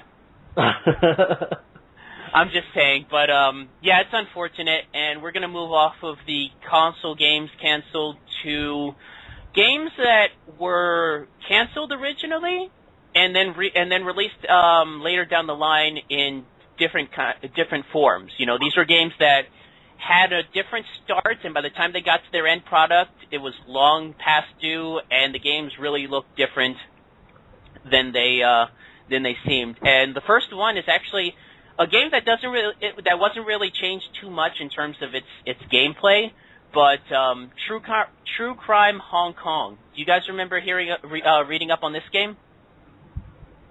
Travis? Somewhat. Xander? Hello? Xander! Yeah, Xander's been kicked off by the board for some reason. As I said, guys, we're experiencing some issues with Blog Talk Radio. He should be back in a second. I'm just going to try and get him back now. All right, in that case, Nick, are you familiar with True Crime Hong Kong? I vaguely remember hearing about it, but I don't remember a lot of detail. Well, you might recognize it now as its alternate title. It was originally going to be released by Activision a couple years ago, and they dropped it. This was right around the time that Activision was stripping away a lot of its original IPs. We talked about this in our Bombs episode. This was right around the time where they dropped Brutal Legend and the Ghostbusters game. But thankfully, it was picked up by Square Enix a couple years later, and you may recognize it now as Sleeping Dogs. Sleeping Dogs was originally True Crime Hong Kong. Yeah, which I've actually played the demo of. It's a pretty good game. It's very un-Square Enix, given what Square Enix is famous for, but I give them credit for picking this game up. I mean, I was a big fan of True Crime Streets of LA, and I played a bit of True Crime New York City, which I like too. Have any of you guys played Sleeping Dogs? Nope. I would definitely check it out. Speaking of games released by different companies, I played Sleeping Dogs, and I just sorry about that. I was kind of zoning out there for a second. Yeah, I played Sleeping Dogs. It flew. What do you expect? It zones everyone out, and that game is actually pretty good. It's not a bad game in all senses. It's actually a pretty good game. Were you familiar that it was originally going to be True Crime Hong Kong? Yes. I knew that was in development because they did the initial True Crime game, didn't they? And it came out and it received some good reviews. And then they were going to put that in development. It got cancelled because the developer that they had it with apparently didn't. They had some issue with it. I don't know if it was due to content or if it was just they didn't want it anymore. But they couldn't use the name, so they had to move it on to Square Enix, who purchased the title, because it was pretty much on beta stage, I believe. And yeah, I believe it was done. Like I said, I had heard that this was around the time where Activision, because they were the ones publishing it, this was right around the time where they were stripping a lot of their original properties in exchange for putting more emphasis on stuff like the Guitar Hero series and the Call of Duty series. This was right around that time in the late 2000s. So I had heard that that's why they dropped it, and then Square Enix obviously picked it up and changed the title since Activision still had the rights to the name. Yeah, exactly. Oh, we've got a caller from the 910 area code. Let's bring him in. Caller, it's me, it's Xander. Oh, hey, Xander. You're back. Yeah, I decided just cut Skype out and just try to just call, so... Well, I hope we're not costing you too much money there, mate. No. Well, do you have anything you want to say about True Crime Hong Kong, a.k.a. Sleeping Dogs? Other than the fact I downloaded off of PlayStation 3, like the PlayStation Plus, and I haven't played it yet. But the co-host on my podcast, he's a big Yakuza fan, and he really likes Shenmue and stuff like that, and he told me that it was a really good game, so eventually I'm going to start playing it. It's very good quality. The missions are pretty good. The voiceovers are actually fairly done. They're very well done in terms of the characters and the character models. They've really stepped up their game in terms of it. I've seen some reviews on it, but my whole retrospect in terms of reviews is I don't tend to listen too much to critics. I take some of what they say and then gain my own experiences from it. But from what I've played, it has been a pretty good game, pretty good experience. Yeah, I'm really bummed out that Activision dropped this. It's like what happened with the Ghostbusters game. You dropped a perfectly good game for no apparent reason other than you having no confidence that this would make any sort of money, and that's really unfortunate. But like I said, props to Square Enix for taking a chance on a game like this. And we segue into another title that really changed up its whole... Unlike Sleeping Dogs, this one completely changed when it moved over from one company to another, and that's Red Dead Revolver.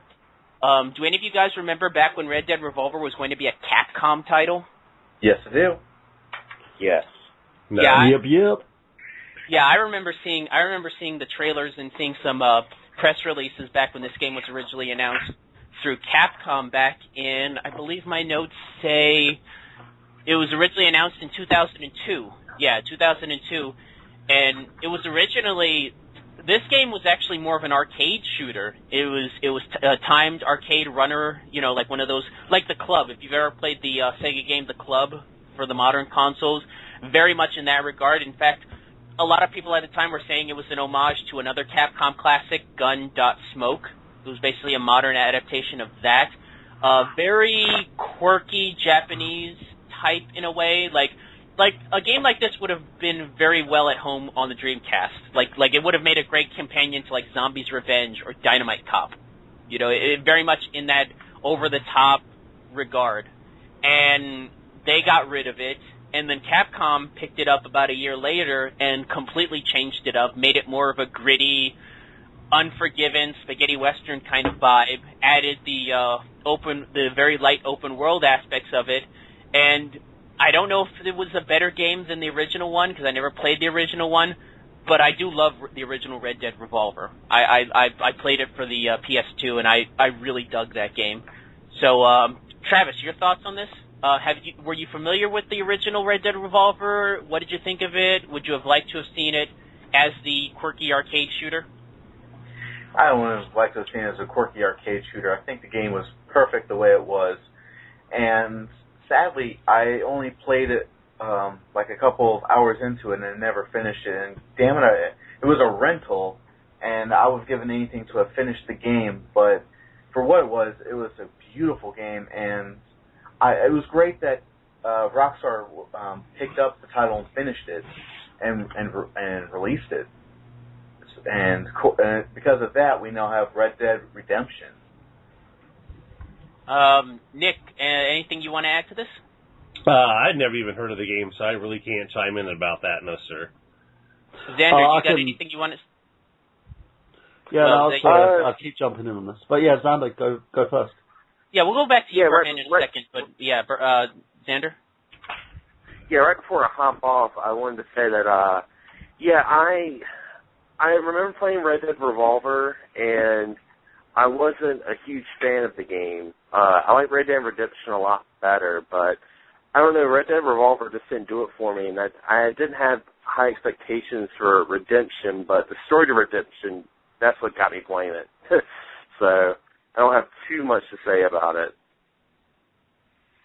Well, I'll finish off by saying that I loved Red Dead Revolver, and I'm in the same boat as Travis. This was a rental for me at one point. I rented it multiple times, never finished it. It's out on the PlayStation Network for $10. That might be something I might have to look into because I really do want to finish it. I haven't played Red Dead Redemption yet, though, so we'll see how that goes. Let's move on to a game I actually have played, and I can really talk about this a lot. This originally started off as Time Crisis Adventure. Obviously, we're all aware of Time Crisis. I'm sure if we've all been to the arcade, we've played Time Crisis. Back in 2004, they were originally planning on making an adventure game based on the Time Crisis universe. It was in development by Darkworks, which was the company behind... yeah, that reminds me. Xander, you're going to be getting off soon. Why don't you plug your show before you go? Hello, Xander? I think he's dropped off. Let me plug it for him. Guys, if you want to check out another gaming podcast, check out the XS Gaming podcast and Xander Skullion. He also has a YouTube channel as well, so check him out on youtube.com. I'll leave all the links to his channel and also the podcast that he does, XS Gaming Podcast. I'm going to do a show on the 24th, I believe. It's on a Tuesday, where I'll be talking about wrestling games with Xander, so it's going to be awesome. And I can't wait to guest on that as well. And he's also going to be guesting with us on the 28th of September with Rob Man for a Happy Console Gamer episode of I Got Gameplay. So make sure you guys check that out. And Xander, we know you're still listening, man. Great to have you on show. And so let's continue. Let's segue on. Yeah, I apologize for that. I would have plugged your stuff, but like I said, guys, this is why Burhan's in charge. Miguel's just the facts guy. He's the Yuri of Wind to my Mike Payden, I think, at this point in time. I'm doing the Payden job of keeping everything together. Pretty much. But yeah, as we were talking about the Time Crisis spin-off, Time Crisis Adventure, it was going to be made in 2004 by Namco. It was going to be published by Namco, developed by Darkworks, the same company behind Alone in the Dark: The New Nightmare. Was canceled for a little bit, and then was picked up by Ubisoft and was retooled, taking out all the Time Crisis aspects, and became the game Cold Fear, which is a game I was very excited about, and I actually played sometime later after it was released. I think it's a very underrated survival horror game. I think its biggest flaw is that it was made before it was going to be released before Resident Evil came out, but because of the changeover, it came out after and really suffered because of it. I remember even when I wrote some user reviews for it, I pretty much compared it to Resident Evil 4, and that was really unfortunate. So let's go around the horn. Have any of you guys actually played Cold Fear? Travis, we'll start with you. Nope, never played it. Nick, how about you? Never heard of it, but sounds interesting. It is. Basically, it's a survival horror game where you play as a Coast Guard who gets a rescue call to an abandoned naval ship, and you find out that the ship has been run over by zombies, like zombie alien creatures, and you have to go around the ship. It's very atmospheric. The boat and the fact that it's raining on the boat and it's moving around plays a lot into it. It's got a lot of good things going for it. It's not as tight control-wise as Resident Evil was, so that was kind of a knock against it, but I would suggest picking it up. It's a very good-looking game, too, especially on the PS2 version. So we're going to move on from that one and move on to a game that I was actually very surprised about when this popped up. I remember when this popped up back in 2005 out of nowhere, and that's Prey. Are any of you guys familiar with that game? Oh, yeah, I remember the franchise. Yeah, for those of you who don't...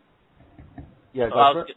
I was going to say, for those of you who don't know, Prey was originally announced in 1995. It was announced with 3D Realms. It was going to be a companion piece with Duke Nukem, and it had a lot going for it. At one point, it was headed by Todd Hall, who had developed Rise of the Triad. In fact, this would have been his follow-up, and it started off as this alien abduction game where you're on an abandoned spaceship. Then they added stuff like the Native American background, which would actually live on into the current incarnation.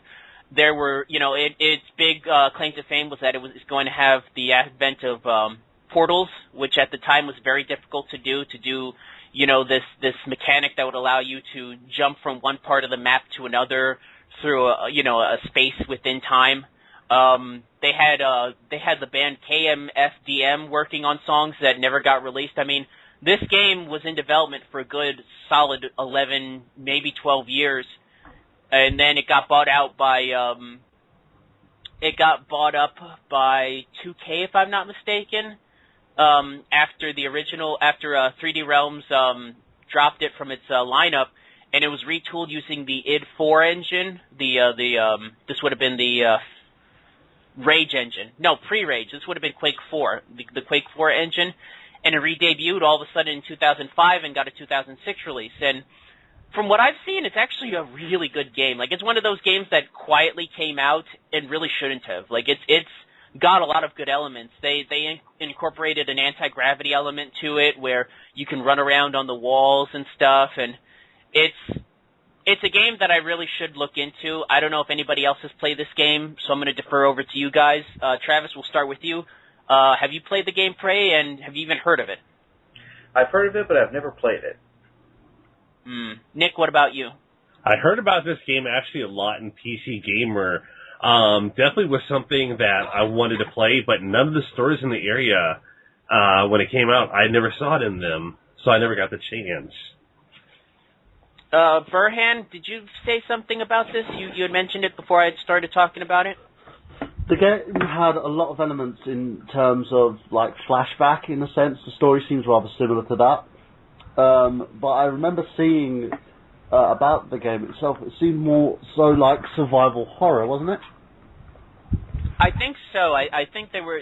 This was going to be very different from Duke Nukem Forever, which at the time was its companion game. It was in development over at 3D Realms right around the same time. I think they were going to be released around the same thing because they were using the same engine. So I believe they were going for more of a survival horror aspect, maybe more along the lines of Quake or Quake 2 in that regard. But yeah. Like I said, I've seen the game. It looks awesome, and it's one of those games where in terms of first-person shooters, it had a very dark tone to it. In terms of Duke Nukem, which was more light-hearted, if that makes sense. It completely makes sense. Yeah. So yeah, it was one of those where. It was very sort of shooter-heavy, but it had a story behind it as well at the same time. Where most of these games, they tend to, it's like a lot of these games try and fail at doing stuff like that. You know, and this one had a lot more of a backstory in a sense. Because you would understand, you know, as in with Flashback, it was more of you can't remember who you are and you've been abducted by aliens. With this, it was more of a sense of he's been abducted, you know what the story is going on, you know what's happening. And also they had that extra little bit into it, a supernatural bit where he had, because of his whole, he basically, because he's Cherokee, he had this ability to see spirits.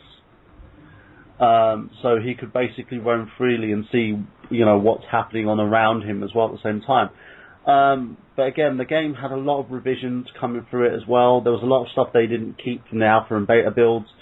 So it's one of those games you really want to find out what they didn't keep, what it was that they threw away, because it always intrigues me. Yes, exactly, Mr. Cat. It probably intrigues you as well at the same time. Well, we've got two more titles I want to talk about in this category. One actually really makes me laugh because I really do love the game that this turned out, but if you see the original rendition of this, it's obvious why they changed it. Have you guys ever heard of Conker's 12 Tales? Yes, I have. And I think it was supposed to have been a Game Boy Color game. No. No? You're thinking of Conker's Pocket Tales. Conker's Pocket Tales was the game before it. For those of you who aren't aware, Conker's 12 Tales was originally going to be released for the N64 back in 1999. And it was going to be based off of the character of Conker from the from the Diddy Kong Racing universe.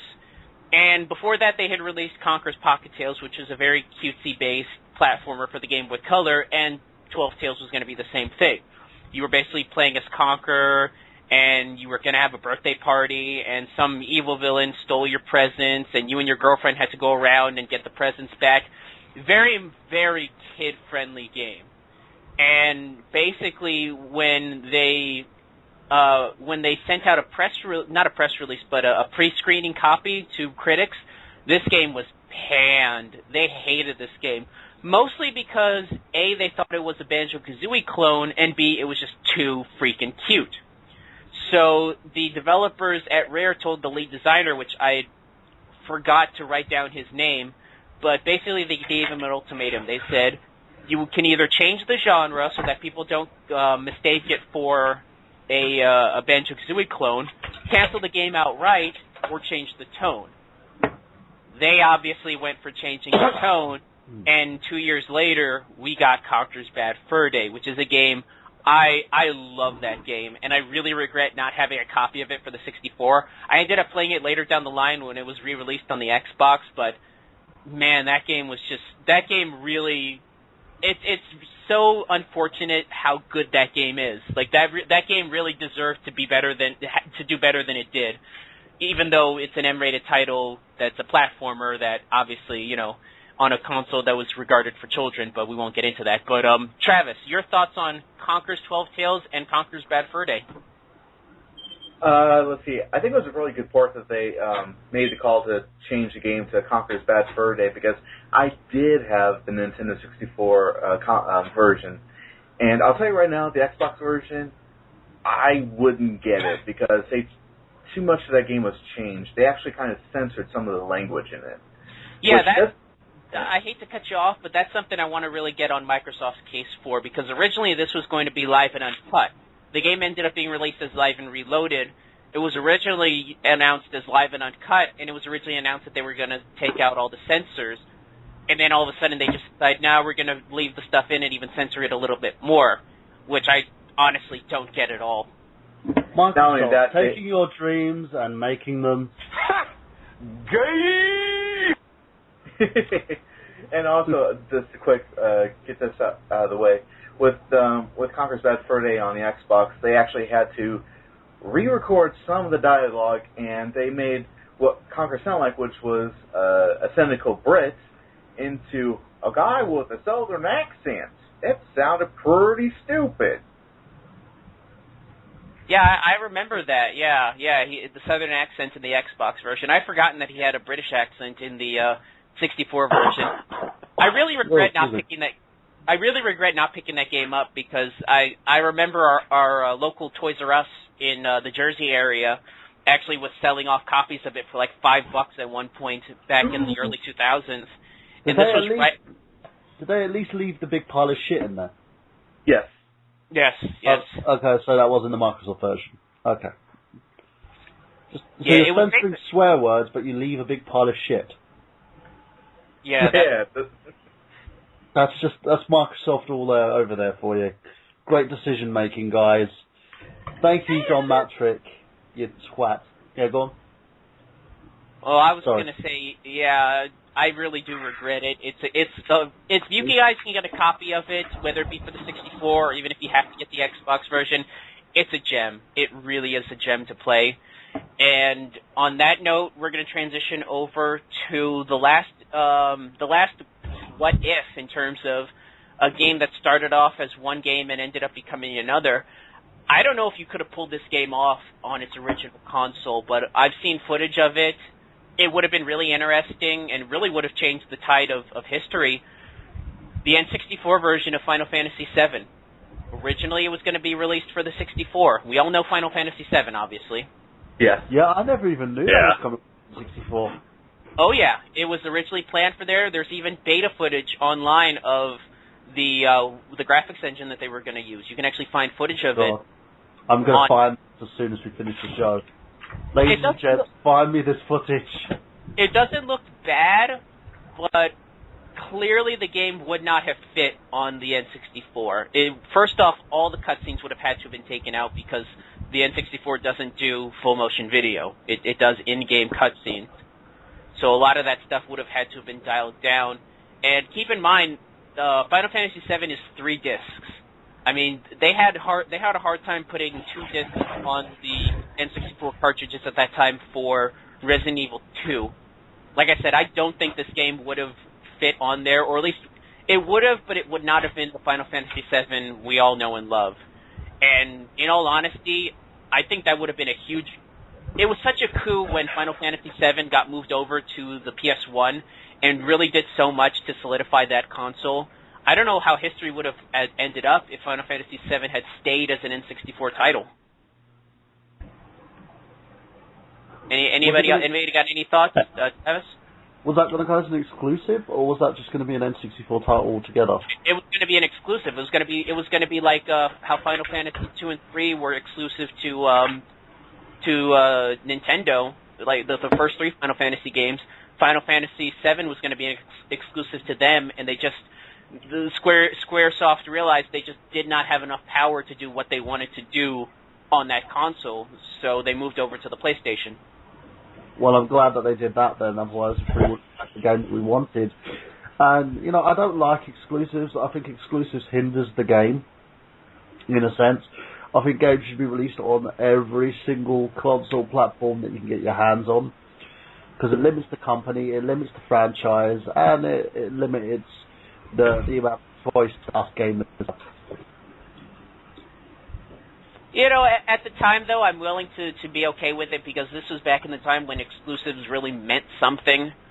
You know, it's not now where exclusives are kind of just a confusing thing, like why at this point limit yourself to a console, to one console. But back in those days, it was all about the exclusives. It was about what console can get what game to go over to it. And at the time, PlayStation was just racking up exclusives. I believe there was even talk about the original Metal Gear Solid being an N64 title before they moved it over to there. And there's no way Metal Gear Solid would have worked on the N64. I firmly believe that. I think they came up with a compromise, didn't they, and released Twin Snakes on the GameCube instead. Yeah, no, yeah. The N64 was limited. They were gonna produce a CD port for the console, and then decided on the N64 DD, which would have worked, but there were still limitations, you know. And the thing about Nintendo is they do like to do trial and error with certain things, but they tend to shoot themselves in the foot at the same time, because they tend to just go back to what they know instead of taking important risks. They're like, oh yeah, we'll do that. You know what? No, let's not do it. You know what? No, forget it. CDs are never going to catch on, and the PlayStation was a success. Oh crap.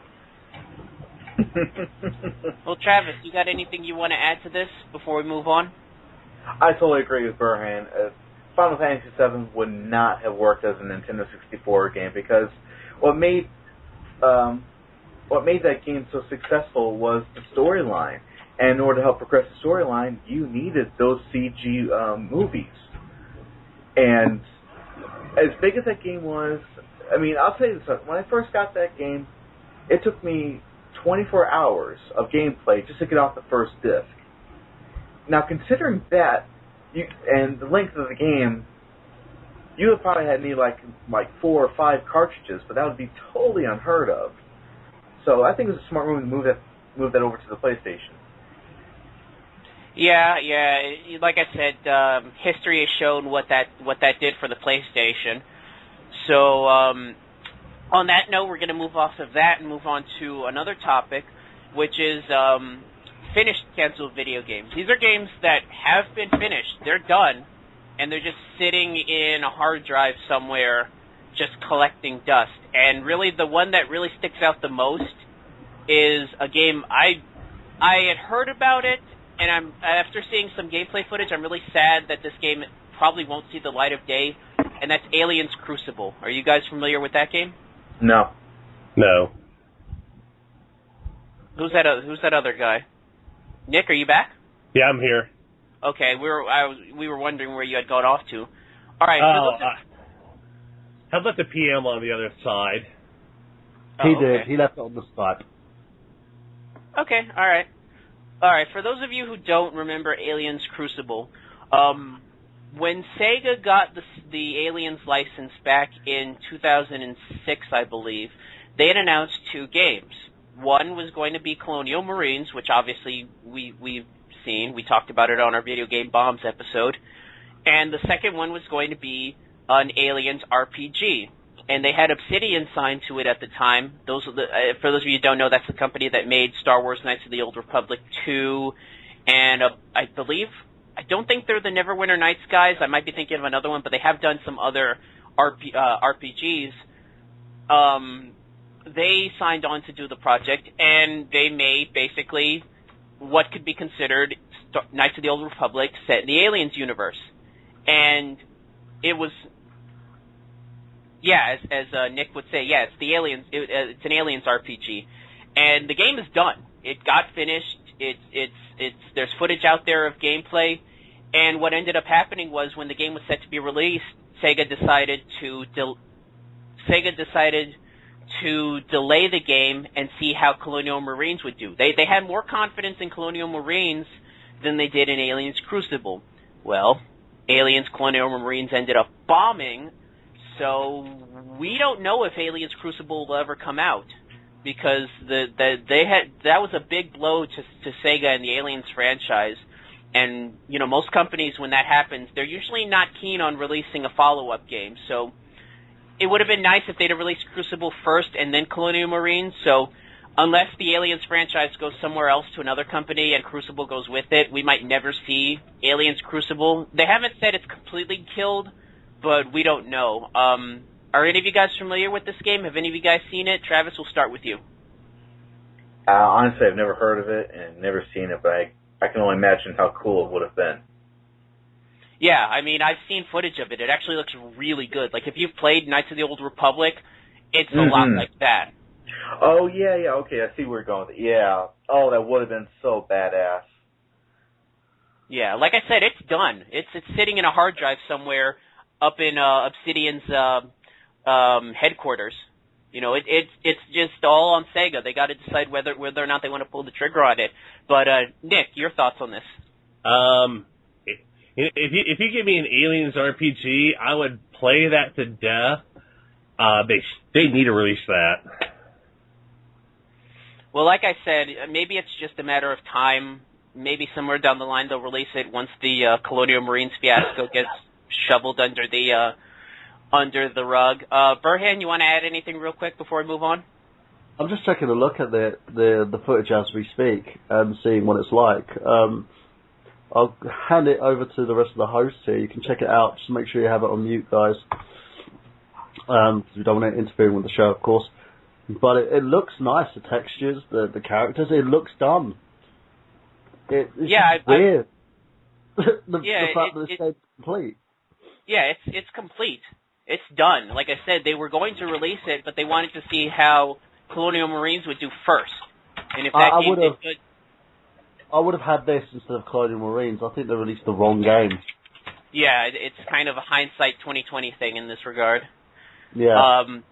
But we're going to move on to that and go to a game that I gotta shame on Disney for canceling this, because I think this really would have been a great boon for them if they had it completely murdered the company that was making it, and that's Star Wars 1313. Any of you guys familiar with that?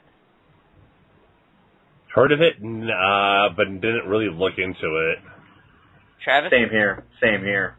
Star Wars 1313 was going to be an open-world Star Wars game based on the adventures of Boba Fett. This was going to be about the story of him under Coruscant in levels 1313 and the year he spent in there after getting swallowed up by the Sarlacc pit. It was going to be that period when he got swallowed up, and then the year after he did. And it was going to be about his adventures in kind of the underground world, the Star Wars underbelly, as it seems. It was going to be open world. I've seen footage of it. I believe it's almost done. I believe LucasArts was finishing up on this, and then Disney bought up LucasArts and killed them. So we don't know what's going to happen with this game. Disney has since sold the Star Wars license in terms of game development to EA. So it's in EA's hands whether or not they want to dust off 1313 and release it or finish it up. But it's unfortunate because, LucasArts seemingly was hitting their stride with the Force Unleashed games. I would have loved to have seen their take on an open-world Star Wars game like this, especially with a character like Boba Fett, because that's a character that I think deserves a next-generation outing. I mean, I played Bounty Hunter, that game that they had for the PS2. It was all right, but I think he could do much better with an open-world type of scenario. So I'll throw it over to you guys if you guys have anything you want to add to this. I'd play it. I really would. It's one of the only Star Wars games that actually sounds interesting to me. I think I probably would have given it a shot, and it's just one of the wonderful things that Disney has done for the Star Wars community. Bravo, Disney. Thank you. Well, I can go into a whole rant on all the stuff Disney's done with the Star Wars franchise and how I have issues with a lot of their business practices, but we won't get into that. We're going to move on to another game that was cut out from under it, Project Van Buren. Are any of you guys familiar with this? Nope. No. You guys might actually be familiar with this. This is the original Fallout 3. Project Van Buren was the code name for Black Isle Studios' version of what their Fallout 3 was going to look like. They were the same company that made the first two Fallout games, and they were in development of the third one. and they got about 95% of the way done. Supposedly the engine was done. It was 95% completed. I think they said they had 75% of the dialogue typed out. 50% of the maps were done. And all of a sudden, Interplay, the company that had the rights to it, I believe this was right when they were having their financial issues, they ended up selling the rights to Fallout over to Bethesda. And then Bethesda decided, we're going to scrap your game and make our own version of Fallout 3. And the game is actually out online. It's been leaked out. There are tech demos out there. You can play it if you'd like. I really don't know what to say. I mean, it sucks when a company just has their legs cut out from under them, because it seems like they were doing great. It seemed like the development was going on very nicely. The game was going to come out as normal. What? What was the game called? Project Van Buren.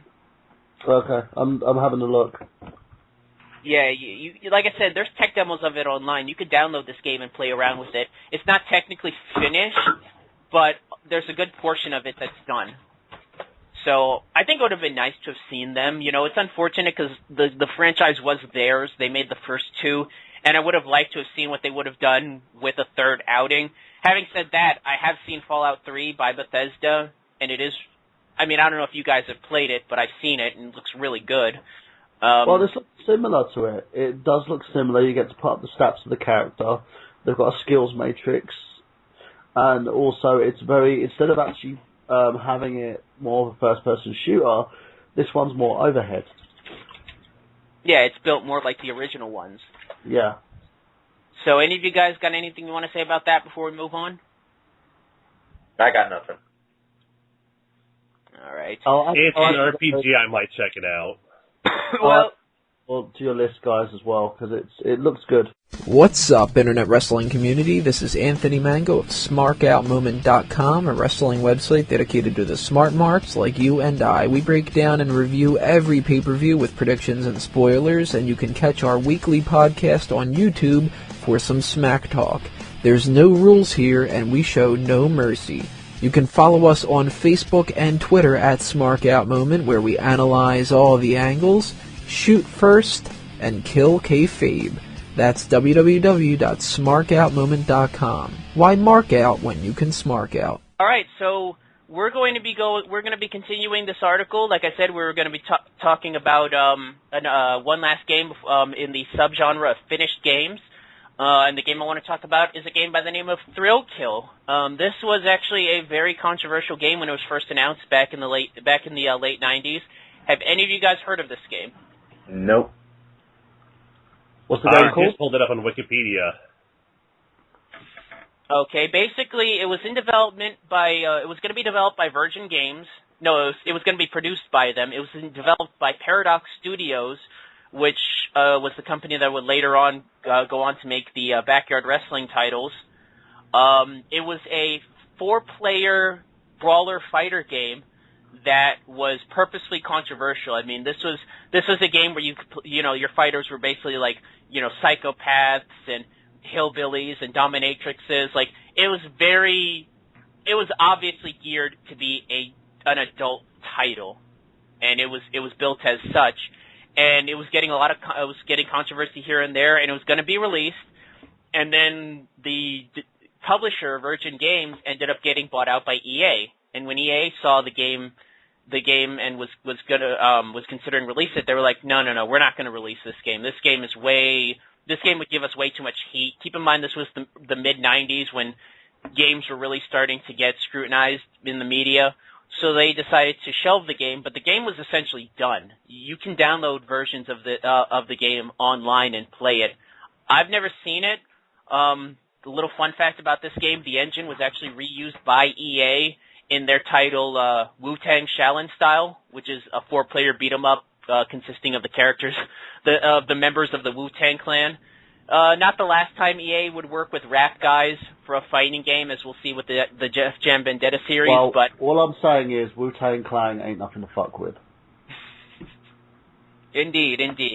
So yeah, any of you guys heard of this game or seen it or even played the leaked version of it? Nope.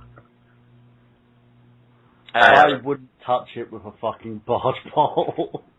There were better fighting games out there that didn't have members. I didn't want to beat up Method Man, so I was happy playing Street Fighter instead. They can stick to rapping.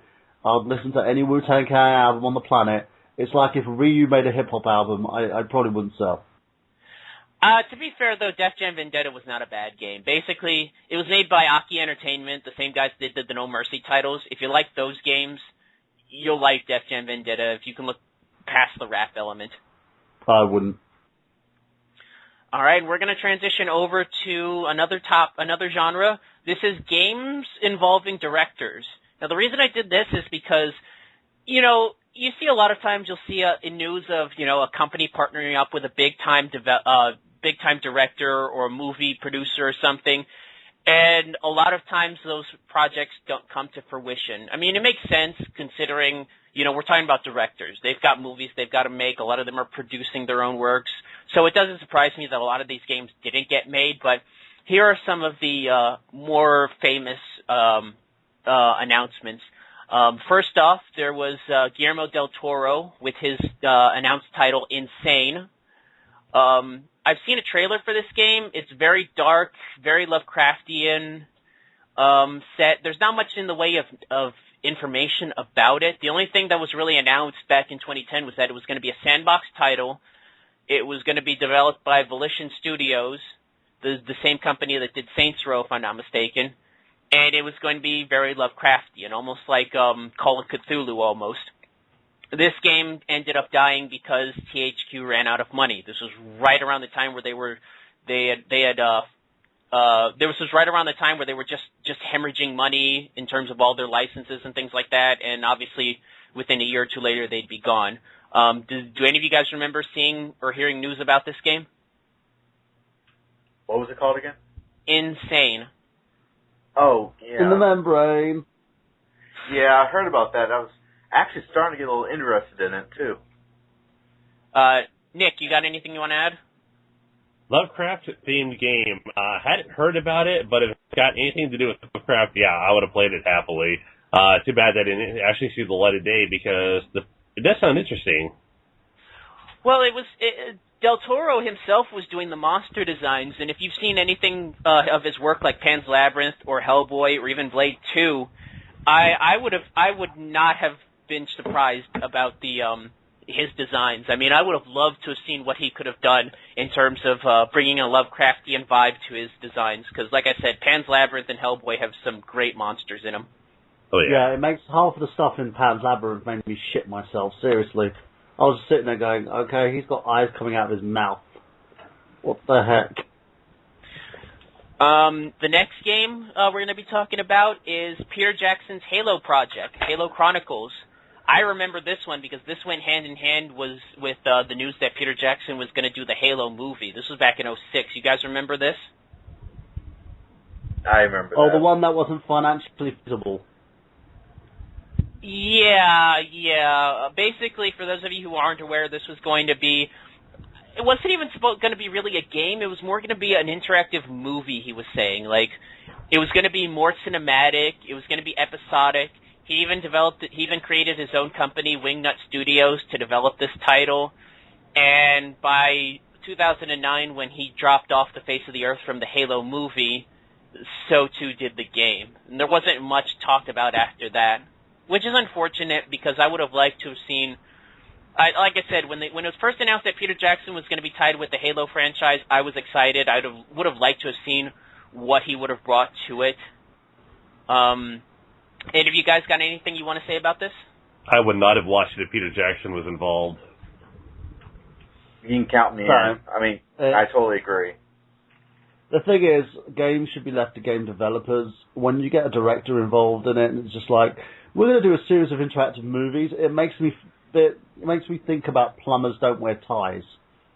That's what interactive movie sounds like, and it's just like, okay, movies have a place in certain places, and games have a certain place in their place. It's one of the reasons why games never actually get adapted into proper movies, and movies never get adapted into proper games. I remember recently looking at an article with J.J. Abrams talking about how the failure of the Star Trek game that recently came out was the reason why a lot of people got turned off from Star Trek Into Darkness. I think that's a cop-out. I really do think that... I didn't even know there was a Star Trek game tie-in to the movie, to be quite honest with you. It was like a prequel game, and it did get a lot of mainstream pushing, and the problem was that it was really, really buggy. It didn't work well. The co-op feature was terrible. There was a load of issues with it, and if you want to check it out, guys, I suggest going to youtube.com, The Angry Joe Show, and check out his review on the game. He literally does an extensive play on the game and a review, and he literally is seething half the time because he doesn't know, he gets really pissed off because it's not what he expected. And, I can see how games can sour people's perception on movies, but on the same level, I can see how movie tie-ins to games can sour people's expectations of the games. I think, the Silent Hill movies didn't really help. Well, that's unfortunate because it's not like we've ever had a situation where a game based on a movie tie-in ended up bombing on its way out. Matrix. Sorry, I had something in my throat. Oh yeah, take the blue pill or the red pill. Okay, I'm gonna take the red pill. Game over. Oh, for frick's sake! And we're going to transition from that onto a project I had forgotten about. I remember hearing about this, and I kind of wish it had come out the way it was supposed to. Steven Spielberg's Project LMNO. Anybody remember hearing about this? No. Yeah, there was a lot of hype behind this game. Spielberg had signed with EA back in 2004, and they had planned to make this game called Project LMNO. I'm sure that was just a working title. It was basically going to be a cross between Ico and another title in their repertoire, Mirror's Edge. It was going to be about a main character having to protect this female alien and the relationship between them, and it was going to be on the verge of like Ico in terms of the way you treat your character in the game affects how the story builds out. And it was going to have a lot of elements from Mirror's Edge, and in that it was going to be a lot of running around and parkour and stuff like. Well, not parkour, but it was going to have an emphasis on running as opposed to actual fighting. And they ended up EA was very nervous about this. They wanted to really push it because it's Spielberg, but with a game that has so many elements that aren't very mainstream, they ended up stripping the game down, and it became something called the Escape Artist, which ended up becoming an Uncharted clone. It hasn't been released yet, mainly because Spielberg dropped off the project a couple of years later. But having seen what it was going to be devolved to, I read some of the press releases. They basically toned down the female character in there from like an actual like relationship aspect to basically, in their own words, an alien Megan Fox, which does not sound appealing at all. I'm kind of glad this game didn't come out, but I would have loved to have seen this game's original incarnation. Ico meets Mirror's Edge. That could have worked. With Spielberg behind it, I would have liked to have seen that. So, any of you guys remember this game? Your thoughts on it?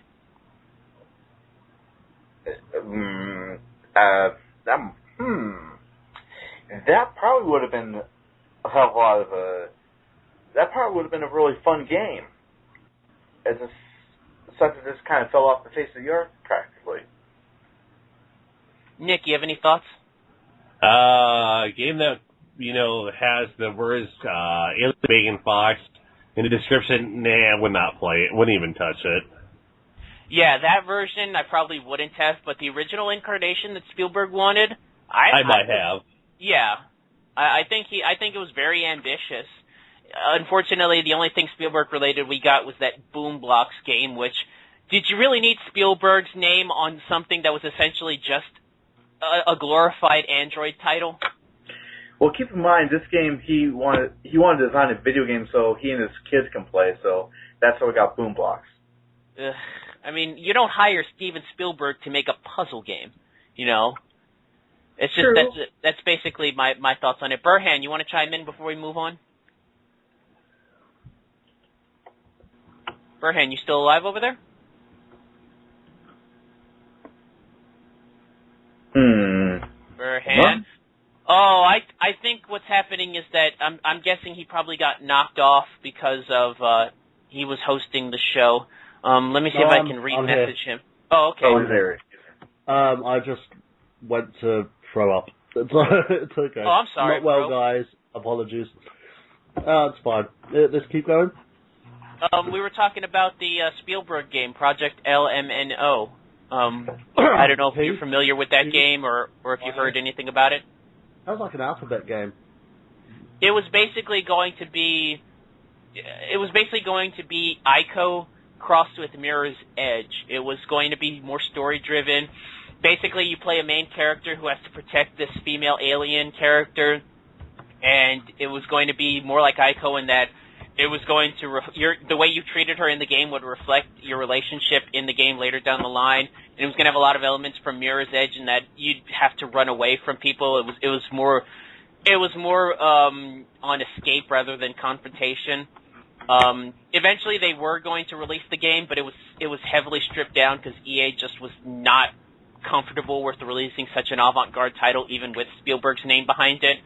So they ended up retooling it, and at one point it was going to be released as an Uncharted clone called The Escape Artist, and they severely dialed down the female alien aspect to the point to where, in their own words, the female alien was going to be like an alien Megan Fox, which is never a good thing. You never want to use the phrase Megan Fox to describe anything. If it's story-driven, you don't want to use Megan Fox. If it's like 5 minutes away from porn, then yes, you probably would. Yeah, so like I said, if that was Tires 2, starring Megan Fox. If that was the game we were going to get, I'm kind of glad it got canceled. But in terms of the original Spielberg idea, I would have liked to have seen that. You know, something more avant-garde come out of EA, because if there's a company that can afford to take a hit on a game like that, it's EA. I agree with you totally. In terms of the way that EA does certain things, it helps. You know, it's one of those things where they can literally take a hit and walk away from it. Look at how bad SimCity was, and they're still making a profit. So, in a sense, it's just them taking the risk, and I just don't feel they felt that the risk was worth it. Well, we're going to start wrapping things up in a little bit. I've got a few other miscellaneous games I want to mention, just a few that kind of popped up on some lists that I looked up. Some of the more famous canceled video games. First off, one that I know for years people have been complaining about. They've wanted to see this ever since it was announced for the N64, and that's Earthbound. Earthbound 64, that's a game that's on the tips of everybody's tongue in terms of a canceled game that really should have come out. I'm now playing Earthbound. I downloaded an emulator of it because it's going to be on my list of 20 greatest games. I've got it on the Wii U because I bought it for 30 pence. Yeah, but I don't have a Wii U, and the original SNES cartridge goes for $200 on eBay. I checked. It's I don't know what to say on that. Yeah, it's an expensive title. I had no choice, but I really wanted to see what it's about. I'm enjoying it so far, but it's funny why the 64 version, technically it didn't get canceled, and we'll talk about that in a second, but originally the reason why it got canceled was the developers were so unfamiliar with working in 3D, they could not figure out how to transition what they were doing on the 2D version into 3D properly. They just could not, so they were just like, no, we're just going to do it in 2D. And the game did getting released many years later as Mother 3 for the Game Boy Advance in Japan. Mother 3 is actually what Earthbound 64 was going to be. And for years people have been demanding that for Nintendo to translate Mother 3 into English and bring it over to the US, specifically on the DS or the 3DS. How am I going to do that? Because I've heard something. There's a murmuring that it's going to happen. I've heard here and there. I've heard even people say that they'll do it themselves. Like they'll do like a Kickstarter and translate it themselves if they have to.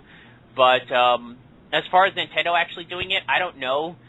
Earthbound is one of those franchises that I think people have demanded, but who knows how the mainstream market is going to appeal to it, because I don't believe Earthbound for the SNES was a hit.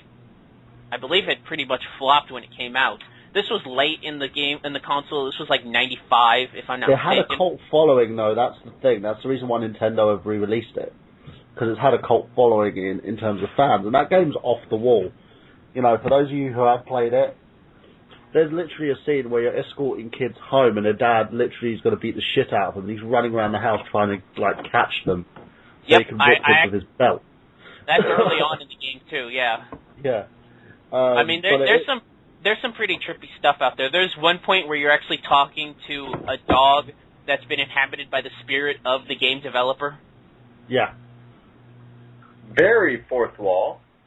Oh yeah, there's a lot of fourth wall breaking in this game, but it would have been nice. That a mother's letting her little kid go out there and destroy stuff, literally beating the crap out of animals and killing things in front of her. She's like, "Go on, son, it's fine. Go on your little adventure. No child services isn't going to capture me. It's fine. Don't worry about it." It's very tongue in cheek, very much so. At least until the end, where it gets really really dark. I haven't gotten to that point yet, but it gets dark when you get to the end part. But that would have been interesting. I think that would have been a hit. I think given the lack of RPGs on the 64, I think that would have had its niche. I think the problem with the first Earthbound is that it came out so late in the console's run that just nobody had heard about it. I think as well, it was supposed to be originally released on the 64 DD, which was one of the main issues they had with it. Once the DD was becoming an afterthought, they were going to convert it over to cartridge for the console, but they couldn't. It didn't have enough memory to do so. So they bidded it instead of actually transferring it over to the next one, which was the GameCube, which was kind of sad. Well, speaking of not having a concept of the hardware, we move on to Robotech Crystal Dreams. Now, there's one game I want to mention before we segue over to Robotech.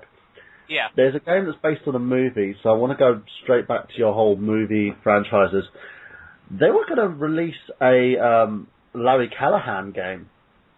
Harry Callahan, and actually I have that on my list. I was going to mention that, the Dirty Harry game. Yeah, and I was looking at it. I'm looking at a trailer for it at the moment, and it looks awesome. It even has Clint Eastwood doing the voiceover for it. I don't know what happened. I think the developer behind it went bust, from what I was hearing. Yeah, basically Foundation 9 was the company that was developing it, and they went out of business. And Warner Brothers Interactive just decided, we're not gonna transition it over to anybody else, which is unfortunate because movie games are a little hit and miss, but this was right around the time, and maybe you can verify this for me. Do you remember that small period in the late 2000s where it seemed like a lot of games that were based on 70s franchises were hitting big? Like you had the Godfather game, you had the Scarface, The World Is Yours. Yeah. You had the Warriors game by Rockstar. It seemed like there was a period where a lot of those 70s and early 80s movie-based games were actually hitting big, and I don't know why, but I think if there was a game that could have capitalized on that, it would have probably been Dirty Harry. Yeah, there's been a lot of problems in terms of the Dirty Harry franchise because Clint Eastwood was going to reprise the character for one last run. I don't even know if that's going to happen anymore. And with this, you mean? In a movie, yeah. He eventually wanted he wanted this to be the character's swan song, if that makes sense. Well, actually, Burhan, you might have technically seen that. Do you know what the original Dirty Harry, I believe it was, 6, I think it would have been? Yeah. Do you know what the original script for Dirty Harry 6 turned into? What's that? Gran Torino. Oh, jeez. That was originally written as Dirty Harry 6, where Dirty Harry, where he basically lives in this neighborhood and the gangs are messing with him, and it would have had a little more action to it, but it was originally written as a Dirty Harry 6, and if you've seen that movie, you can kind of see a bit of Harry Callahan in that character in a way, but that might just be because he's an asshole, but the thing about it is there's a reason why he's an asshole. Where Harry Callahan just pissed off all the time. If you've seen the Dirty Harry movies, it's like there's two thugs are going to get away with it, and he beats the living shit out of them inside the lift. I think that was later. Wasn't that like later Dirty Harry movies that did that? Because I think the original one was it was just about a vigilante cop, who was tired of seeing things happening, and took matters into his own hands. It was a little more earnest than the later movies, which kind of just evolved into action titles. Yeah, in a sense, but they also had, like, his... It's like no one could do a Jackass better than Clint Eastwood, because he would always do it with such purpose that it would make it work so well. And the thing about this game, it was modelled on those latter years of the Dirty Harry character. You know, those years where he goes, "I want you to ask yourself a question. Do I feel lucky? Well, do you, punk?" That's actually in the original Dirty Harry. Yeah, and the whole game is layered around that, and it's basically, this was supposed to be sort of like an inbuilt, I don't know if it was a prequel, but it was supposed to run alongside the movies, and then he was going to do the final Dirty Harry movie, but it all just got messed up with Warner Brothers. I don't know what's going on at the moment with Eastwood. I think he's probably resting easy at the moment. I know he's going through his divorce and everything, but in terms of the game, it's a shame that this never happened. Yeah, it is. I think it would have been interesting. It would have been nice to have seen a Dirty Harry game. It could have led into a franchise. So I wouldn't have minded that, and I wouldn't mind them bringing the character back. The thing is, if they wanted to do the character Swan Song, they could even do it in a game. Imagine having the final Dirty Harry movie in a game. You're playing the character. This is going very off topic, but I kind of felt that way with the Ghostbusters game being essentially an unofficial Ghostbusters 3. I mean, you've played the Ghostbusters game. You can't tell me I've got a playthrough that I'm going to load it up eventually on my YouTube channel. It's just the converter that I used for it is in an unknown bloody format, so I've got to figure out how to do this and also add the voiceovers. But yeah, no, I agree with you wholeheartedly. Yeah, after playing that game, it made me satisfied. I was sitting there going, you know what? That's fine. If this was my Ghostbusters 3. That's why it's upsetting that they are making a third movie, which is set in the modern days, and it's going to revolve around a new team that they're going to be training. And I hope that movie never sees the light of day. If it does, I won't hate on it. If that makes sense, I'll give it a chance because it's got Aykroyd and Ramis behind it, and they know what they're doing. In terms of who they cast, that's the crucial point here. Apparently, Murray doesn't want anything to do with it. That changes every year. I've heard that so many times where he's in on it, then he's out, then he's in, then he's out, then he's in as a ghost, then he's out again. Like, that changes like every other year, so who knows what's going to happen with that. Well, being someone who's very knowledgeable about Bill Murray's career, if you guys have checked out Bill Murray Fortnite on my YouTube channel, I talk extensively about the kind of roles, because I go from the beginning of his career to the middle of his career to the end of his film career. And a lot of what he does now is it's like he takes on a role, he masters that role, and then he moves on to something else. And for the beginning, it was sort of very comedic, very silly type roles. And then in the middle of it turns to more dark comedies, sort of Ghostbusters, very charming, very dark kind of comedy roles, and then it moves on to the latter of his career where he's playing like father figures, and again he has a mixture of dark comedies to out of depth Don Juans who are basically trying to find out who their family is, to the point of being an actor and a dad who just feels that his life has no meaning. You know, I think eventually if he wants one more big payoff, he's going to probably have to go for that. You know, but I don't think he's taking his career rather seriously as he used to, because I'm hearing ramblings that he doesn't even have an agent. He just has a voicemail number that people call. Well, I can go into talking about Bill Murray for the entire night in terms of his movies, but I think we've kind of deviated off topic, and I'm sure Travis and Nick are just kind of sitting there going, why are we talking about Bill Murray? Was he in a canceled video game? Well, Travis actually met me when I was doing the Bill Murray movie files, but we'll continue on that actually. But yeah, council movie games, it's kind of bad that Dirty Harry never came into fruition. It could have been something similar to Grand Theft Auto and transitioned into an open world. but instead of being the bad guy, you actually take the whole pick of the good guy. The anti-hero, so to speak. Are you guys still there, just as a heads up? I'm still here. I'm just letting you guys talk, because I've just been listening to the entire conversation, enjoying it. All right. I wasn't sure, and Travis I know is back. He got kicked off, so he'll be on and he'll be back in a little bit. But let's transition over to what I was going to talk about before. Speaking of N64 titles that just didn't have a grasp of the hardware, you've got Robotech Crystal Dreams, which was originally going to be a launch title for the N64, and it was going to be this big open world flight simulator game in space. It was going to have all 3D models that were rendered in real time, so they would be it wouldn't be a situation where as you got closer, the graphics would transition. It was going to be set in space, and there was going to be like 40 minutes of dialogue. It was going to be open-ended missions. Like, they planned all this big stuff for it, and then the specs come out, and they realize we can't do most of the stuff that we planned on this system. So they struggled with the console for a little while and ended up missing the deadline. And by 1998, I believe the company went out of business that was making it. I forgot. I didn't write down who it was, but this was going to be a big game, and they just got overscoped like crazy. So yeah, they did eventually bring a Robotech game out, but it was a terrible one apparently for the PS2. I remember Martin Gubler talking about it. And yeah, there's two. There's a cell shaded one, and then there's another one that I've played that's a very bland first person shooter. Yeah. The one that he played is like, I think it was on the PS2 and was also an arcade release, and now it's transitioned into a sort of MMO type Robotech game.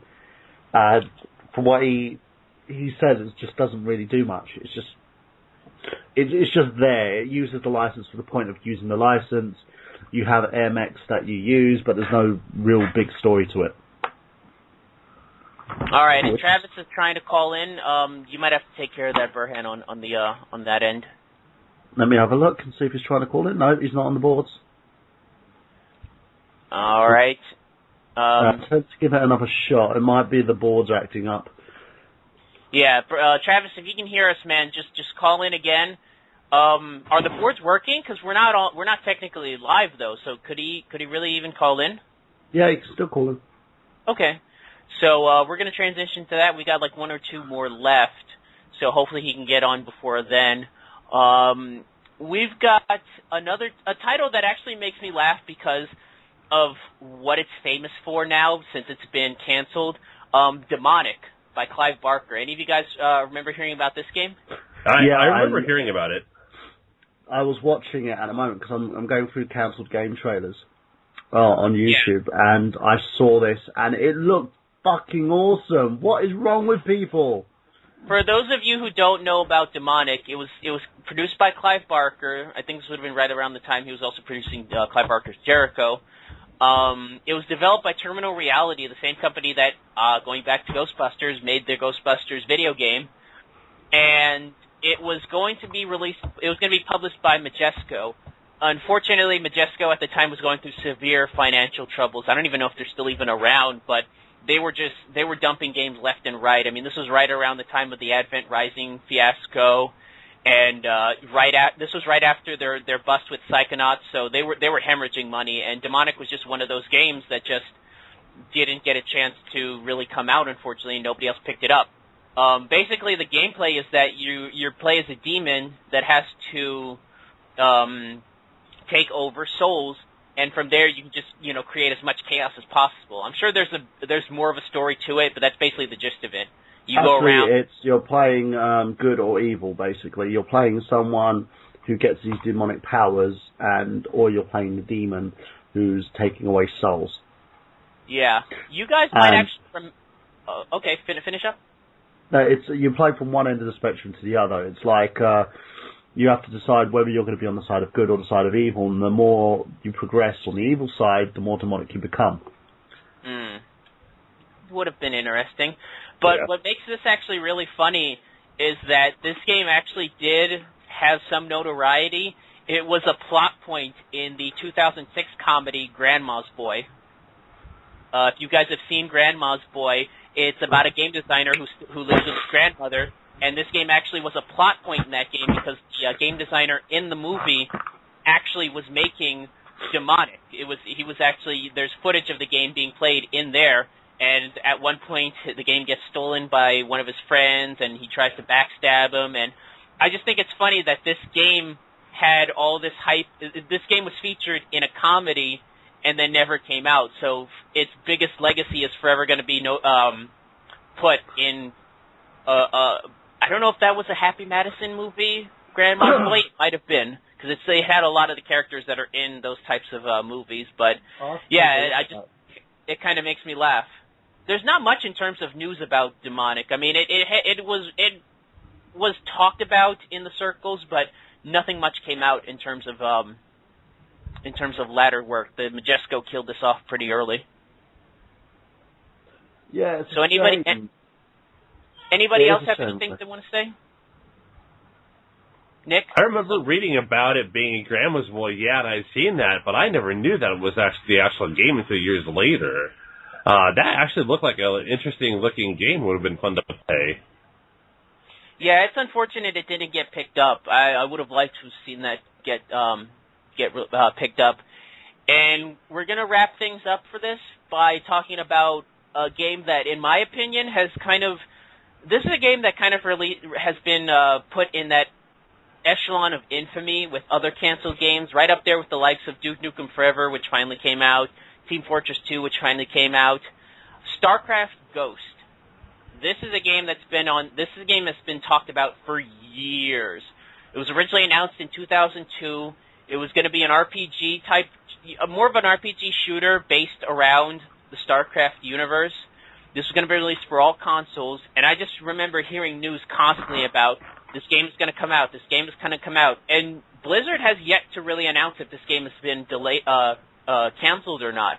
It was originally going to be released by Nihilistic Games. It was moved over to Swinging Ape Studios, who their only claim to fame is making a game called Metal Arms Glitch in the System.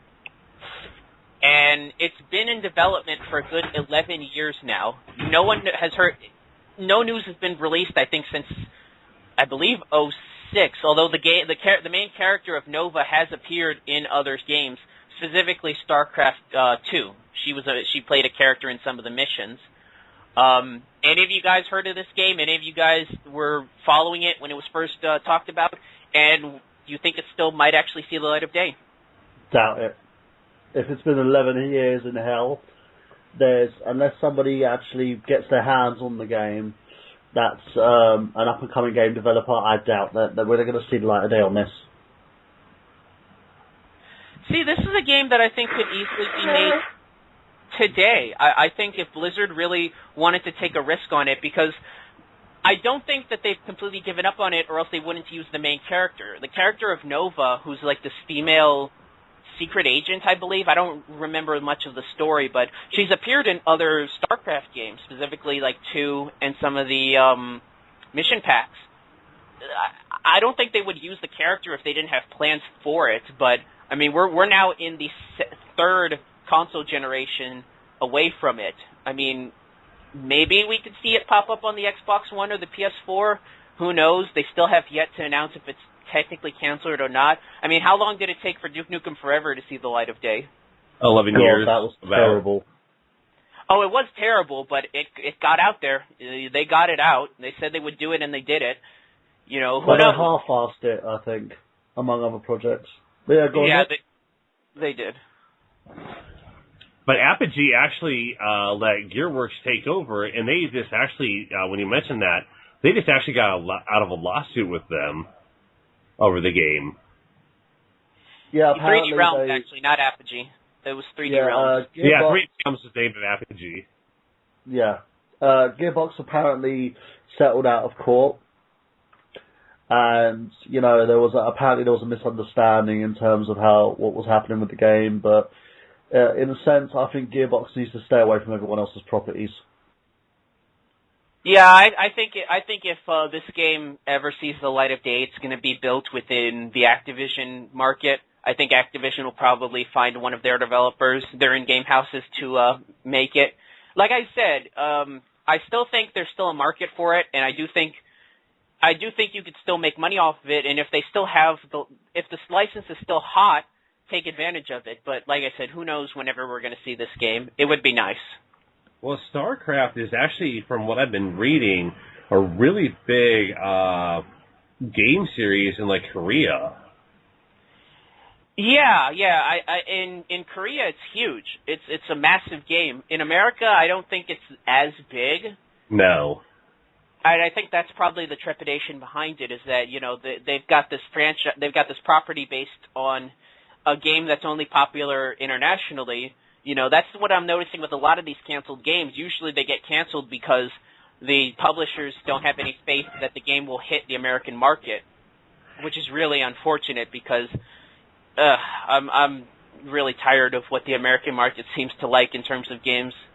I don't think it's necessarily actually, when you say like the American market, I think what happens is a lot of these games that are released primarily in Japan, I think there's a misunderstanding between American culture and Japanese culture where they don't think we'll get a lot of the things.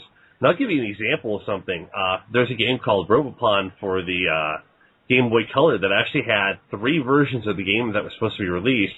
They only released one here in the States, and there was no reason for it. But if you look at a lot of the games that are released in Japan that don't make it over here, they say, it's because of the sense of humor. When you even go into a game and you have to translate it, they say there's a lot that's lost in it because they don't think we'll get it. Well, like I said, I mean, they've still got an opportunity to release the game. If they still haven't ponied up and say it's canceled, then do something about it. Either release it or just come out and say it. So I've pretty much run out of my list of games that I thought were worth talking about. Are there any titles you guys are thinking about off the top of your head that you want to mention before we wrap things up in terms of canceled games that you think are worth talking about?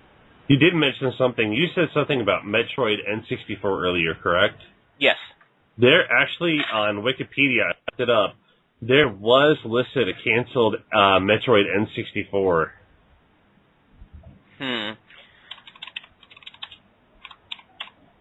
And my Google froze, so I have to find it, but they did list it as one of the canceled games. See, I don't remember seeing anything I remember hearing about it, yeah. I mean, there was always that floating around news of, a Metroid 64, but I don't remember seeing any footage of it. I don't know if it was actually in development. I believe it may have been developed early on for the 64. In fact, I'm reading up on the development. It looks like it was slated to be released for the 64 DD. It wasn't going to be an actual 64 game. So and since the DD only came out late in the console's lifespan, I'm guessing they weren't really that far in development for it. So, I mean, maybe they had plans for it, but I don't really consider Metroid Prime to be a moved over game. I think that was just something that just kind of floated over to there. It's a possibility. I'm trying to find the page now, but it's really hard to say with a lot of these games what was going through their mind. Actually, it never even entered production from what I'm seeing because it's getting really any good ideas on it.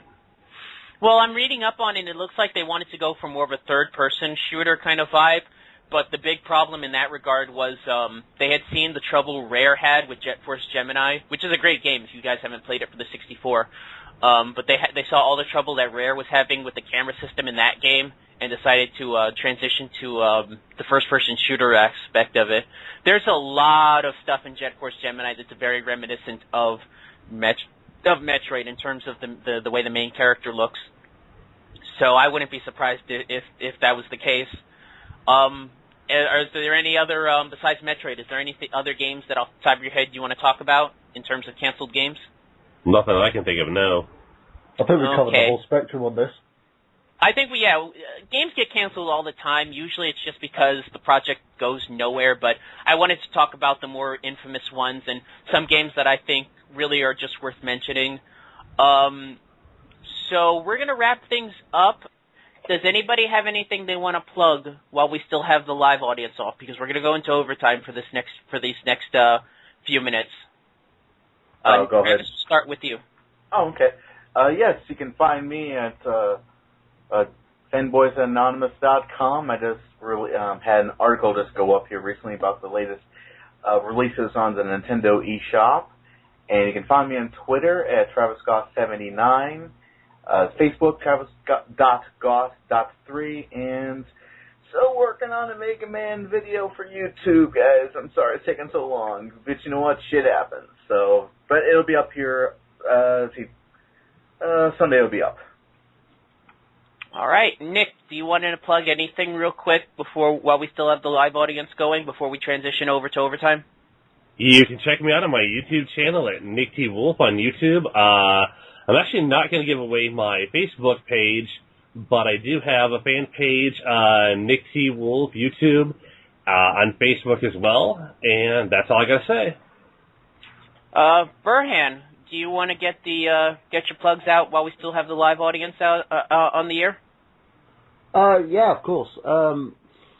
My plugs, as you guys know, are the show. It's Facebook.com, I Got Gameplay, so make sure that you add yourselves on for that and ask a question for Robman, leaving hashtag Robman or hashtag Xander, for Xander Skullion as well, for the 28th of September. Make sure you tune in next week, of course, or check out the archive episode if you want to hear the rest of the games that Miguel's going to be running through. And also, make sure that you check out youtube.com/TheNerdGenius for This Job for Hire, which is a show starring myself, Brandon Ligon, and you're also going to have a guest appearance from Travis Goss and Sean Walker. It's hilarious. You've got to check episode 2 out. I'm still in the process of filming, so please be patient. It should debut by the end of the month, guys. I do apologise for the delay, but sometimes when you're doing like television projects or film projects, you get delays, especially when you're doing it to little to no budget. And also fanboysanonymous.com, nerdgenius.com, and as always, guys, thank you for tuning into Mega Powers Radio. We've had a record number of people call in today. We've had a record number of listens today as well for I Got Gameplay, especially live listens. So make sure that you keep listening. And remember, guys, we've got gameplay. Well, hold on. Whoa. Before you finish that, I've got to do my plugs. Oh, sorry, Miguel. Yeah, I remember. I'm the one in charge here tonight. You're just the background hand. I'll let you do your little catchphrase, but yeah, fanboysanonymous.com. Check out 90s Kid Presents, which is my column. I'm now going to be adding some new stuff soon enough. I'm working on a big month-long column that I'm going to be doing called the Top 20 Greatest Games of the Late 90s. I'm doing the research right now, picking up on some games that I really should have played, and I'm going to be coming back soon enough with that. Other than that, check out Smart Out Moment, Keeping Kayfabe, all these shows that I tend to pop up on, all on Mega Powers Radio. Well, Keeping Kayfabe is Smart Out Moments. Check out the YouTube channel for that one. Other than that, fanboysanonymous.com. Check out everybody else's work. And like I said, if you want to keep listening to the show, we're going to be going into overtime in about a minute. So for Michael Burhan, Miguel Leon, Travis Goss, and Nick Enderle, this has been I Got Gameplay, asking that immortal question. Burhan, take it away. We've got gameplay. Have you?